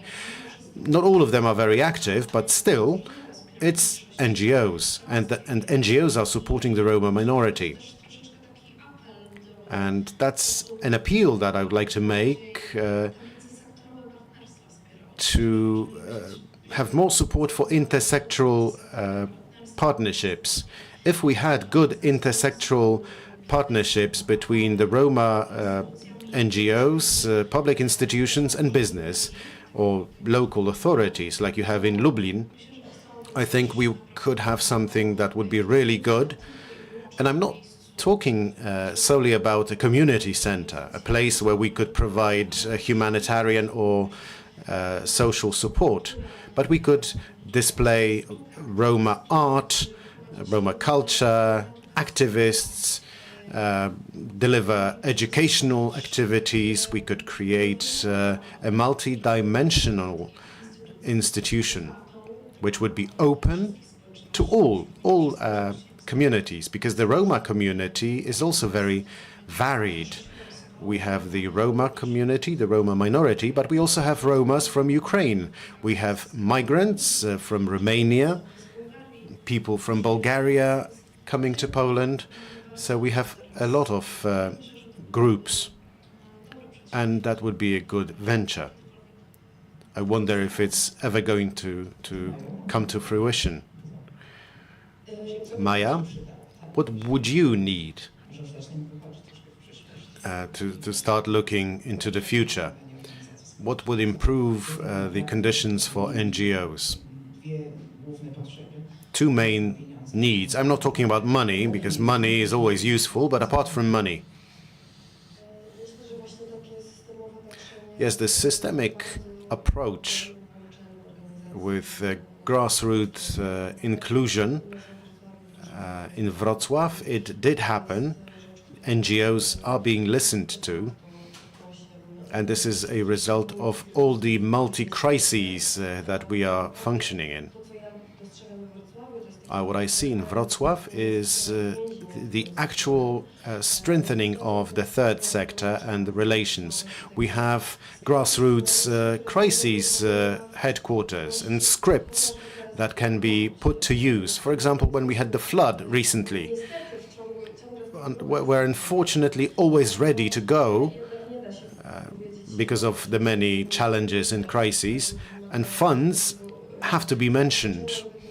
Funds provide us with the springboard into action. This institutional support, working with the Romanian Roma, and we see the same needs. These are issues that are not systemically being tackled, and we have to patch them up.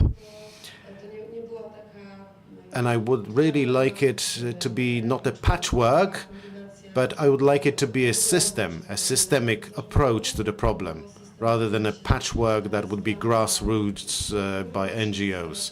We need a top-down and bottom-up approach. I can speak for our local authorities, but our local authorities are more and more working with us. They are consulting with us any sort of decisions, also in critical moments. But looking into the future, we need to design strategies to adapt to the many crises that we are finding ourselves in, not ad hoc, but structured decisions. We need experts who are adept at developing such structures and scenarios. We have a lot of insight into the problems in education, for example, but there are many gaps that become visible as a result of the crises during the pandemic or during the war. This is something that we are patching, but we see the inefficiency of the education system, the overloading of the system of education. how much time have we got left? I'm asking my colleague. Right. Let's talk about the future now. What is your take on the future? What are the biggest challenges that you see on the horizon? What are the biggest problems? Or opportunities, maybe?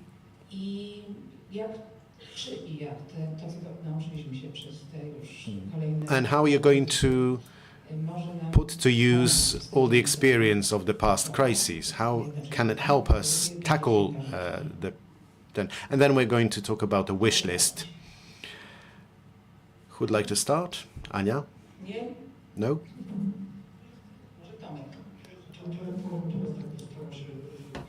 I'll try to be very optimistic. I don't know if we've learned a lot as a result of the crises, but I wanted to talk about something that is important for me, and I'd like it to work. Again, these are not very novel things, but for example, we are working, and that is important because I think Litka in the beginning talked about reaching small communities, very remote locations that are neglected. We are working with more and more local authorities who want to learn, who want to do something to support the activity of the local community, the local residents. Even if they're looking for ideas, it's a good spark. It's a good starting point to try and start building something. It's a big change that local authorities that want to go out into the community. Well, that is something that I would like to add it to the wish list, because I think that, well, we're still putting ourselves in two different poles. You cannot start changing things when we're placing ourselves in opposition to the local authorities. We are NGOs and they are local authorities. I've worked for many years in the local authorities, but also in NGOs. I know people on both sides. And I know that it's not black and white. And really, many local authorities are looking for skills, for information. We have to teach them, we have to give them examples. We have to help them. And this doesn't have to be spectacular. It's about looking, I'm speaking from an point of view of an organization that is doing this, but looking after 1, 2, or 3 people in the local authorities, and the people have been appointed to support NGOs, and they need our help because they are very often disoriented. They don't know what to do. And that is a starting point to reach out to this person or persons. This way we can bridge the gap. And in many situations, these are two separate parties, the local authority on the one hand and the NGOs on the other. This is about working hand in hand. Maybe it's just because of the NGO I work in, but I'm seeing more and more people from the local authorities, the officials, and many NGOs are surprised that officials are saying that they would like to change procedures. And NGOs are saying that it's nice that the mayor came and explained some things to us because NGOs were not aware. And it's not just about personal views or political issues. Maybe there are some red tape issues, some provisions that need to be amended. We as NGOs are also trying to help in this, and I see a lot of space in Upper Silesia where we operate, but also in other parts of Poland. We have a lot of positive feedback on this. And one other positive thing I'd like to share. We often are kind of unhappy with all sorts of dialogue bodies, all sorts of councils. We are entitled to our own opinions about them and their role, but it is possible to meet those bodies, for them to start interactions. We're very often afraid, and this is something that is a burden in our daily life. We have all sorts of stereotypes and past experiences. We are reluctant to use our good relations. And I'm not talking about being intransparent. What I mean is that it's all built by people. Adam, Agnieszka, Tomek, some other people with whom I'm cooperating with. And it doesn't matter whether the person comes from the local authorities or not. It's a person I need to build a relation with. Right, we have 3 local authorities who want to work with NGOs. Wrocław, Upper Silesia, Katowice, and Lublin.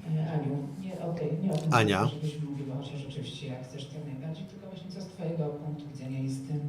what in your opinion is key for the future? What is a challenge, an opportunity, a problem? And how can we cope with it? Let me quote the gentleman from the first fragments of the documentary we saw. It's very hard for me to be optimistic, even though I would like to be an optimist very much. Where I work with my colleagues, the future is bleak, it's very dark. Some of you probably heard and know about the fact that at the Ministry of Interior and Administration, they've recently finished working on the Polish migration policy. We're happy, on the one hand, because ever since I remember, NGOs in Poland have been demanding a strategic document that would regulate certain things. But it is a short-lived joy, because we are terrified by what's happening around this document. No one has seen this document, that's for one. Secondly, we have some bits of information that is leaked by the Prime Minister or by some other people who've seen this document. All that we know about this document for now is terrifying. And the reality that we are working in, people working for refugees and migrants in Poland, we see that the future is very dark and very bleak. And what is also very difficult for us is the fact that there is no dialogue between the government and the NGOs who've been working the system. I remember the year 2009, 2010, when we've been working to various authorities, sometimes the same parties that are in power now, and we were saying that we need this document, that we are ready to have a dialogue, to share our experience, our knowledge. And we lost 14 years, and now we're not invited to the table, because one or the other minister says that we are those funny people who are somewhere there in the forest with the refugees, people who don't know nothing about reality, people not worth talking to. I would like to warn you from against buying this story, because it may become your story, that one day even your NGOs will not be asked to the table, building a story about you, a narrative based on the same premise, where you are not empowered, agency is taken from you, experience is taken from you, you are not considered an expert, and this is being replaced with laughable epithets that basically explain why no one is talking to us, why we're not invited to the table, we're not being consulted. I'm full of anxiety related to this document, but also anxiety about the civil society and the level of dialogue of the government with the civic society and what is going to happen in the future. Strong words, but a fact is a fact. The document that we've been waiting for, a document that was supposed to come out of consultation before it is adopted by the government, has been adopted by the government without public consultation. And now we don't know what is supposed to be consulted once it's been adopted. Some secondary legislation, maybe? And this is a violation of a social contract. And not just good practices, but also legal provisions. A document should be consulted before it is adopted. So I understand a wish for us to be treated not as people who deliver on public tasks that someone else decides upon, but we need to have influence on priorities and the public tasks themselves. And we need to be treated as experts, because we have expertise resulting from our practice, not just theory. Many of us are very good, very well educated. We know a lot about theory in terms of European law, Polish law related to migrants and refugees, but we also have hands-on experience of many years of working with migrants and refugees. When the war in Ukraine erupted, we all went there to help, but the know-how on support came from NGOs that coordinated these actions. Without the structure, without this support, this initial drive would not have been so successful. We would not have institutional delivery.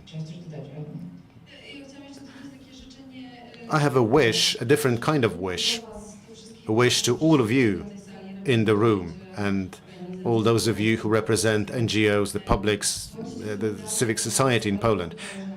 Work in solidarity with your colleagues who have it difficult when you have it easier. Let's have this habit that when we know that someone is facing a difficult moment, someone who's working for LGBTQ community, let's go to this NGO, to someone who's nearby, let's knock on their door and say, well, maybe you need some help. And then when another difficult situation comes, for people working with migrants and refugees, even though you're not working with migrants and refugees, maybe you can lend a hand and you can help them and support them and ask them, maybe we can help you. We need a campaign, NGOs, it works. Maja and Agnieszka, short wishes. We only have 3 minutes left. So now 2 minutes each for each of our ladies. Well, most recently we have been shown that not everything, can be predicted. I'm not going to try and give you a reading of the future. I cannot say whether we are going to have climate or refugee-related issues. We may be encountering exacerbated societal polarization or the marginalization of ethnic groups, given what is going on in politics. Nonetheless, when it comes to wishful thinking, so to speak, I would want for the Roma community to be perceived intersectionally. Yes, obviously, we are joining a number of themes as experts, but we're also focusing on other things.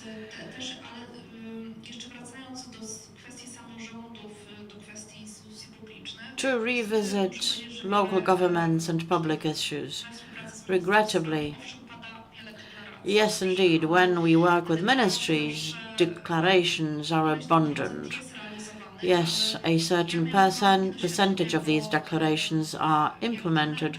Nonetheless, as a trainer, as a person who had delivered a number of training courses in the Roma community or in the anti-discrimination community or in the area of human rights in general, I have noticed that NGOs tend to order more of these training courses than local governments.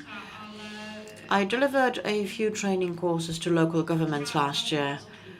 Two were very, very difficult, I must say, because it turned out that people did not understand what I was talking about. I was talking about the Romanian Roma. I'm not going to mention the town where this training course was delivered. It turned out that people were not only biased, they refused to respond to problems. They believed that this is a group of people that they ought to get rid of, to put things bluntly. I would truly choose to do something else in life, but I cannot, because there are so many issues to be resolved, so many things to be done. I would like many institutions to educate their staff, because they have to be educated in terms of interculturality or multiculturality or collaborating with marginalized groups. Maya, I would truly want to say something positive after everything we've heard, and I will try to reference an order that I consider very close to my heart, i.e. mediation and conflict resolution. I think we are still, the NGOs and the local governments and occasionally the central government are still in conflict. Nonetheless, I think that we can process that conflict, and I hope we are not going to lose hope. And my brief wish, I would really want many more programs to be to show such a capacity for self-learning and who trust their beneficiaries to that extent. And I would truly want to work with others who want to professionalize us. And I hope that we are going to be working with organizations who are not going to be all about grabbing money and taking off, or taking the money and running, to paraphrase a movie. But I hope that we are going to be dealing with a growing number of organizations also attaching great importance to transparency, not least in funding. Okay, so now I believe we have a quarter of an hour for people from the floor to take the floor.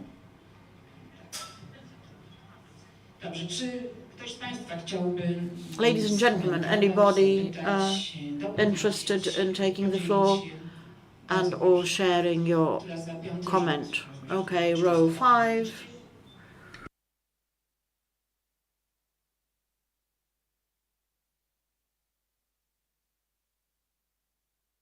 Good evening. I'm also a representative of the Central Roma Council in Poland, a minority organization. My heartiest congratulations on this program, because it also showcases excellent collaboration with other countries and sectoral organization, sectoral cooperation as well, and not to mention international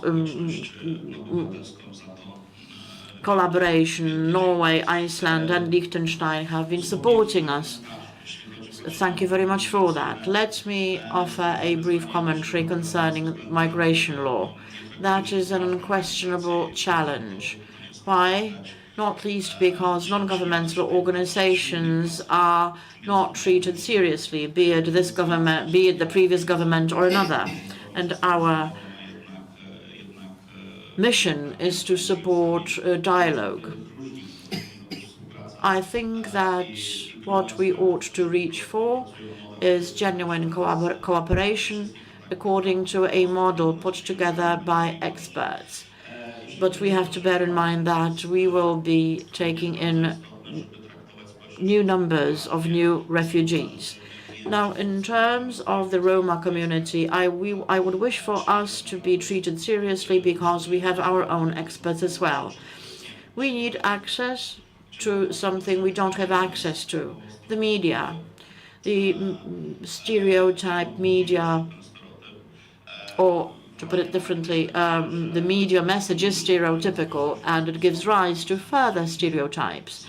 I am very much aware that that considerable money has been spent on supporting the Roma community, but I would like for the Roma community to be direct beneficiaries of these funds in order for us to be able to make our own decisions. It's not about where the money goes, it's about what you use it for. And very briefly, with regard to the refugee crisis, we often choose to turn a blind eye to the double standards when it comes to the overall approach to the Roma community.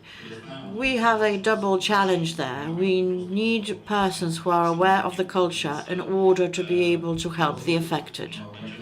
With regard to positives, we are definitely going to be working for, over upcoming years. I hope that the next mechanism will help us take a step forward, which is my wish for myself and for all of you, ladies and gentlemen. Any other questions or comments? If I may, Mateusz.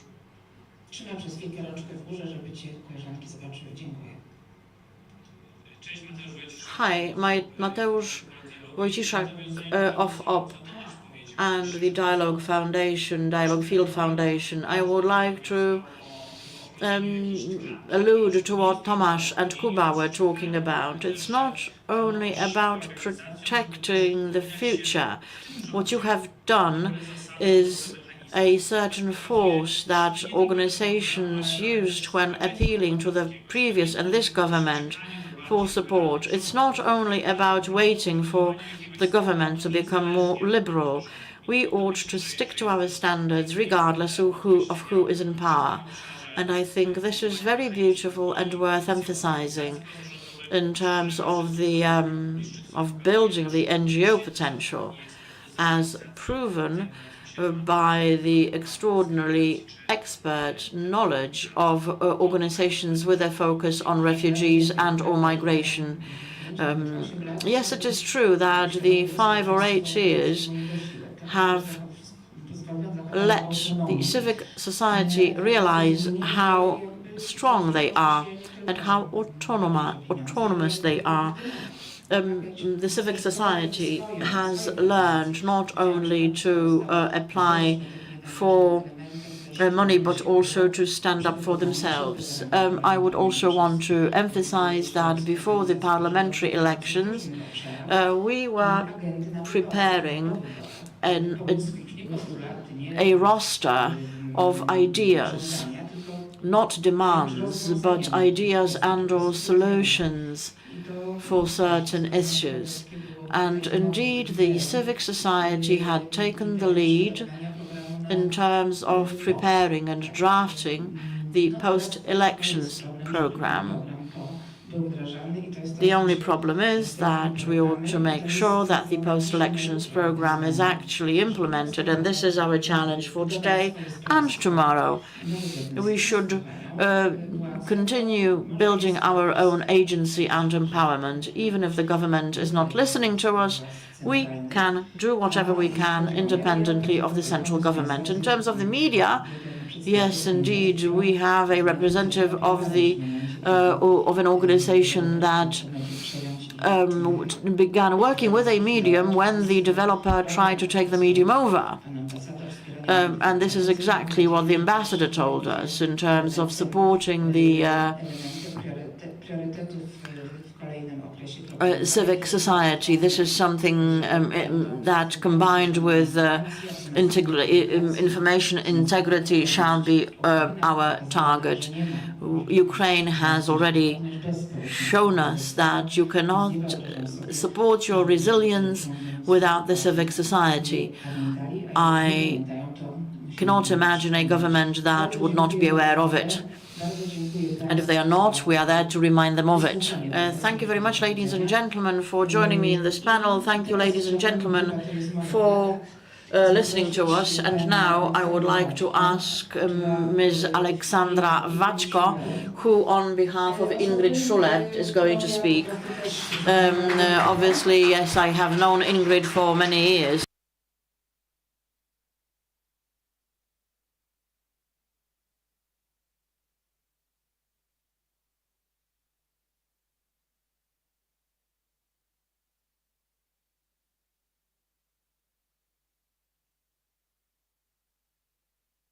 I think that it is very important for us to support democratic values across the Union.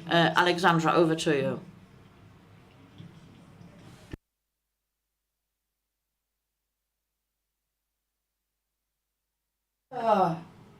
Nie ten mikrofon. No, ja nie wiem, czy ona nie będzie mówiła po angielsku. No to super. Tylko teraz nie mamy mikrofonu. O, cudownie. No i co teraz? I co teraz? Dobra. Gdzie mój mikrofon?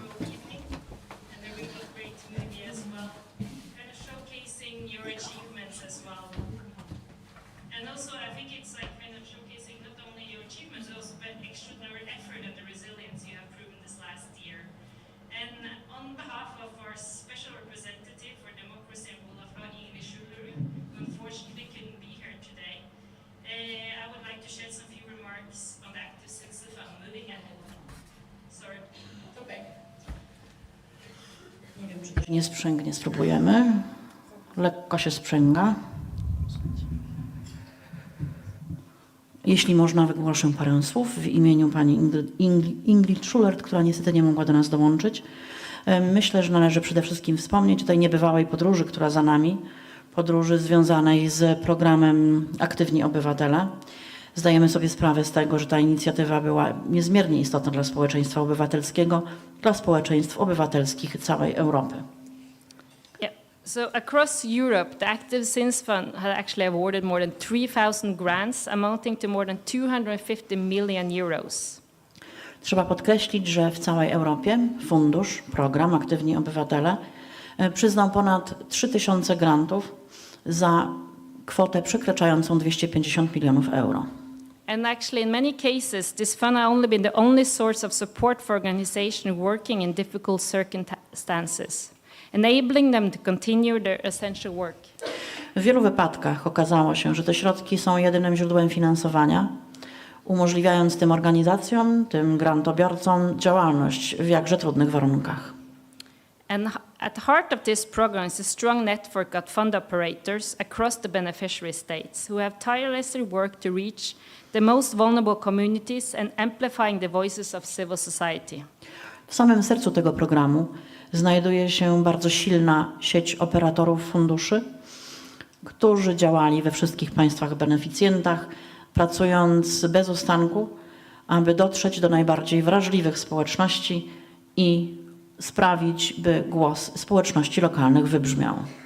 And now moving on to Poland more specifically, the effort of civil society in Poland over the past years have been extraordinary. Przechodząc teraz do realizacji programu w Polsce, nie ulega kwestii, że wysiłki czynione w Polsce w ramach programu, w ramach funduszy są niekwestionowane, są wyjątkowe.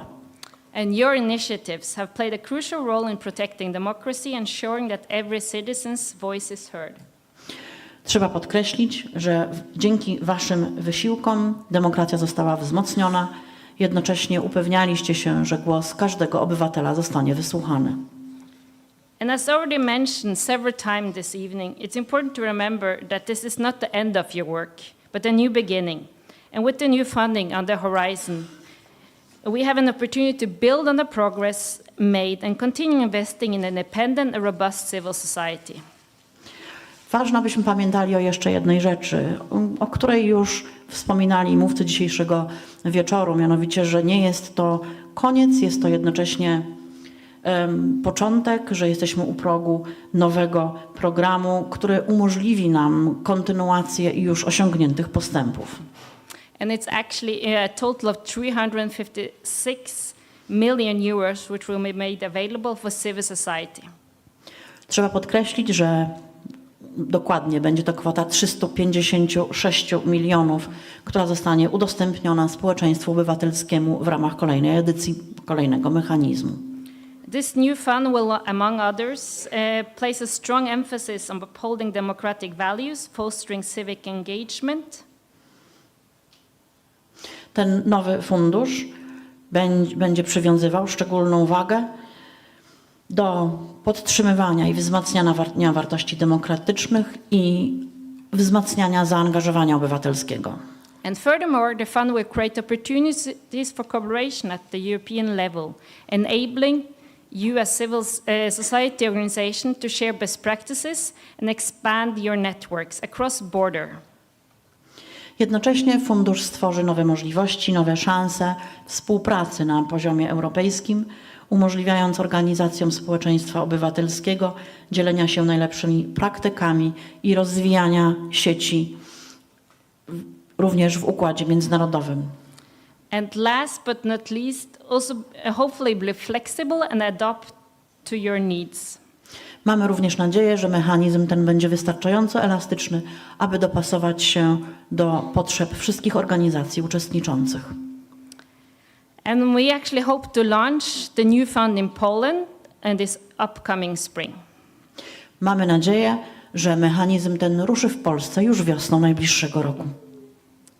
So stay tuned and keep our fingers crossed. Także trzymamy kciuki i oczywiście prosimy śledzić naszą działalność. Yes.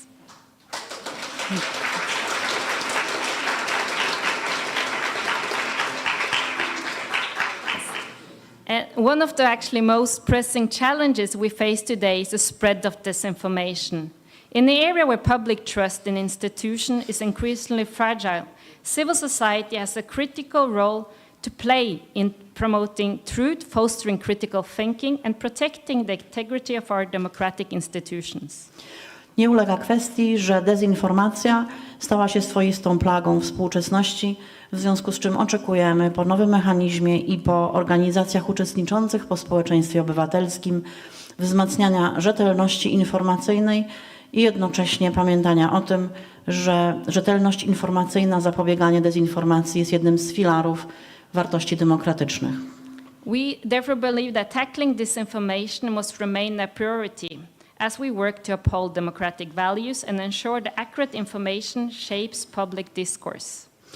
W związku z tym będziemy stawiać na rzetelność informacyjną, na zwalczanie dezinformacji, ponieważ uważamy, że jest to, jak wspomniałam, filar wartości demokratycznych i jednocześnie wiąże się ze stawianiem na rozwój społeczeństwa obywatelskiego.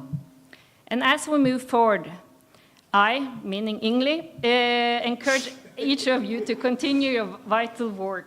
While the war in Ukraine and its far-reaching consequences have sometimes shifted our focus, we must not lose sight of the core values that shape our society. Respect for human dignity, freedom, democracy, equality, the rule of law. I w miarę rozwoju naszej współpracy i wdrażania nowego mechanizmu, to znaczy Ingrid, będziemy pamiętać o tym, iżby w dzisiejszych czasach pełnych problemów, między innymi związanych z wojną w Ukrainie, będziemy stawiać na praworządność, prawa człowieka, uczciwość i godność. And civil society must continue to address these fundamental issues while responding to urgent crises. Jednocześnie społeczeństwo obywatelskie musi podtrzymywać te wartości, stając jednocześnie w obliczu kolejnych kryzysów. And striking this balance is essential for ensuring a long-term resilience and progress. Ta równowaga pomoże nam w utrzymaniu tak postępu, jak i budowie odporności. And Norway will stand with you and we look forward to continue working with you. Będziemy Państwa wspierać, będziemy kontynuować współpracę. So in the end, we thank you for your dedication, your passion, and your tireless efforts to make Poland and Europe a better place. Kończąc, chciałabym z serca podziękować za zaangażowanie, za pasję i za wysiłek na rzecz za radzenie sobie z problemami, i za sprawianie, aby Polska i Europa były coraz lepszymi miejscami dla nas wszystkich. So, okay, and the last but not least, together we have laid a strong foundation for the future. Wspólnie położyliśmy silny fundament pod przyszłość. And we know that our best days are still ahead. Jesteśmy przekonani, że najlepsze jeszcze przed nami. So let's continue to build a more just, inclusive and democratic society, and through it all, let us not never lose hope. A zatem budujmy demokratyczne, inkluzywne i sprawiedliwe społeczeństwo, nie tracąc przy tym nadziei. So yeah, and thank you for your attention, and I know I'm standing between you and some well-deserved cocktails, so... Bardzo dziękuję za uwagę. Wiem, że jestem jedyną rzeczą, która dzieli was od bankietu, także na tym kończę. Dziękuję pięknie.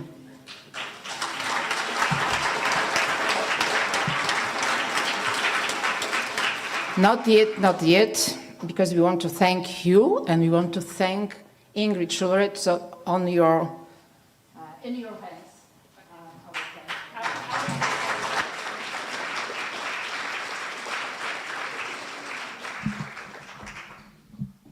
I teraz naprawdę. And now, a very important moment. The moment of thank yous. We always thank the donors. We're happy to hear that it's not the end of our story, but we have to thank ourselves as well. And I'd like to invite to the floor Sylwia Sobiepan, the director of the Active Citizens Fund, who has demonstrated how you can manage this program in difficult times in a way that there's a lot of friendship, joy in the team, laughter, and space to rest. I wanted to congratulate you, Sylwia, on how you've been managing this program, and I'd like to thank you from me and the management board of the foundation. And your team will probably thank you separately.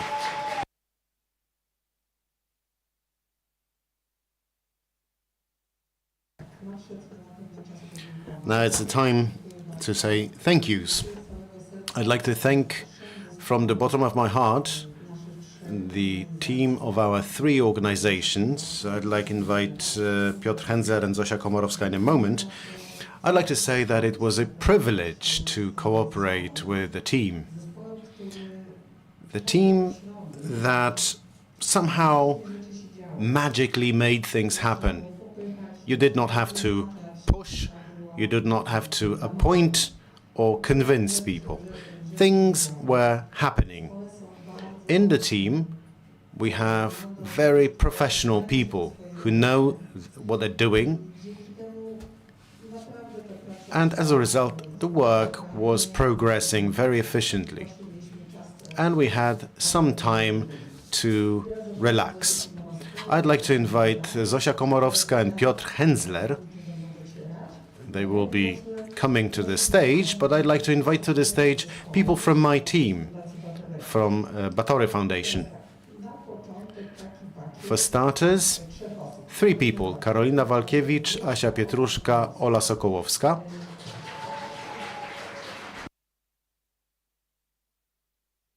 Apart from looking after projects, we introduced the function of a rotating person, deputy director, someone who was not there as a position, but they supported my work. So these are the three people. Inga Janikowska, the author of institutional grants.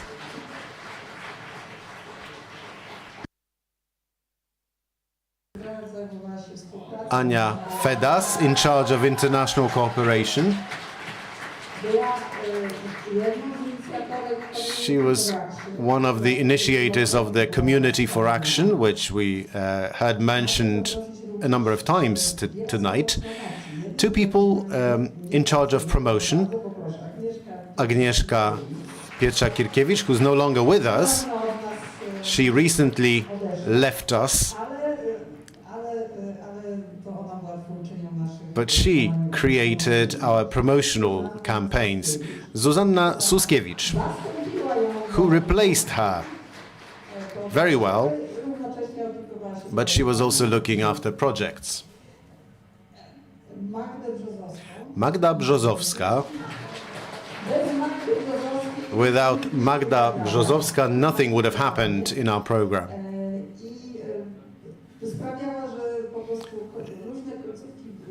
She was tying loose ends.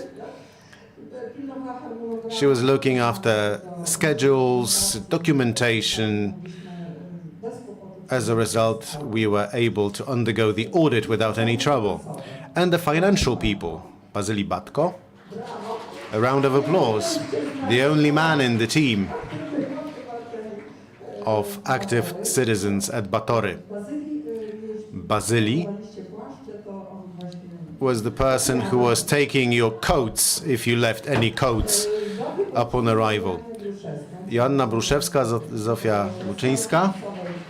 They were looking after the financial side of projects. Aleksandra Muzyńska, she's not with us tonight, but she was the key financial director of the program. And it's good that she's not here because the financial rules in the manual, she was behind them. I wanted to thank and ask to the stage people without, or person without whom you would not receive your bank transfers. Ilona Dmowska-Wołoszyn. She's not in the room. Alina Muzińska, for many years the financial director of the Batory Foundation. I don't know if she's with us, but thank you.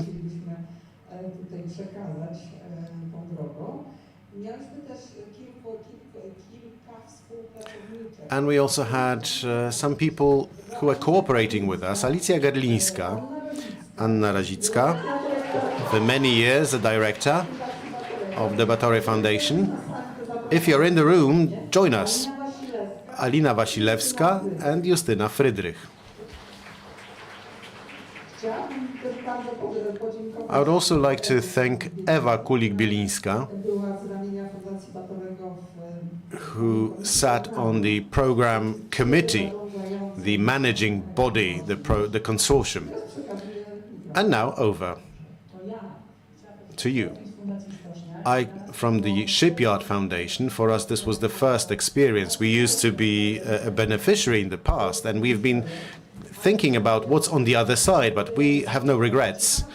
It is an interesting experience. We had to learn many things. So we had to be very diligent, careful. We had to learn the procedures, but at the same time, I know that we've been doing things that we've been doing before, and I think it worked. It's thanks to our team. We were the old ourselves, and we are learning new things. Thank you to Marysia Perchuć-Żółtowska, Marcin Górecki, Marysia Jagaciak.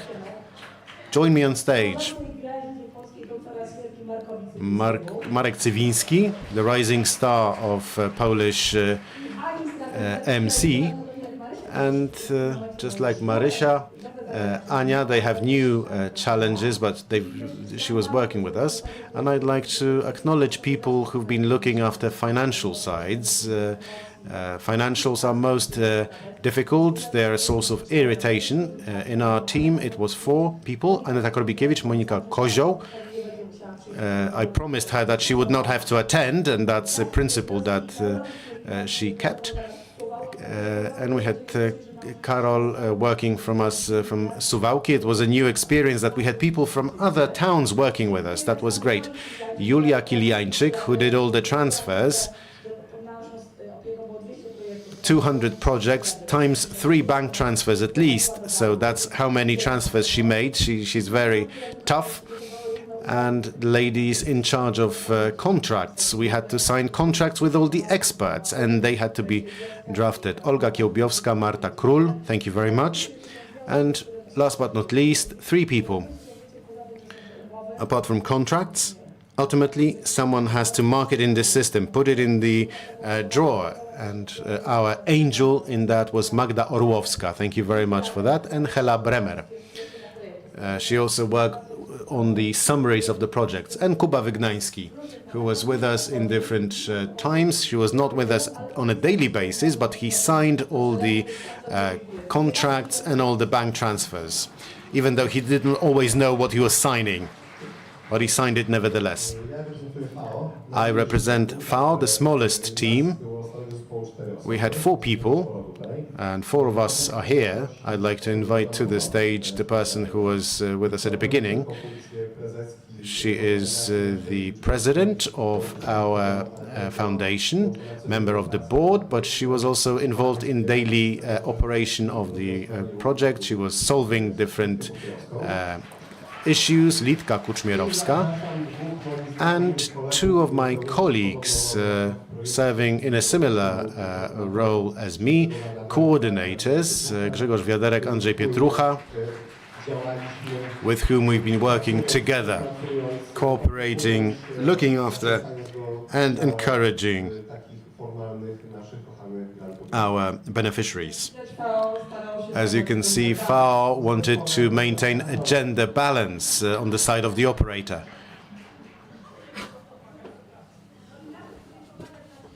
Thank you very much to Sylvia. She told me that it's going to be difficult, and I'm not expecting how difficult it's going to be, but she kept it all together. Thank you very much, Sylvia.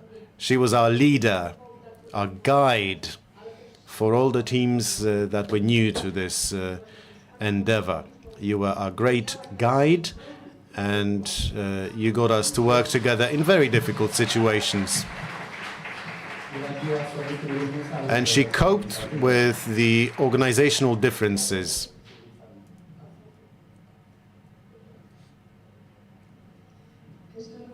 Ladies and gentlemen, we're nearing the end of this official part of tonight. We'd like to thank all those of you who are with us in the room. Thank you to all those of you who are with us online. And enjoy the rest of the evening. But bear with us for a moment.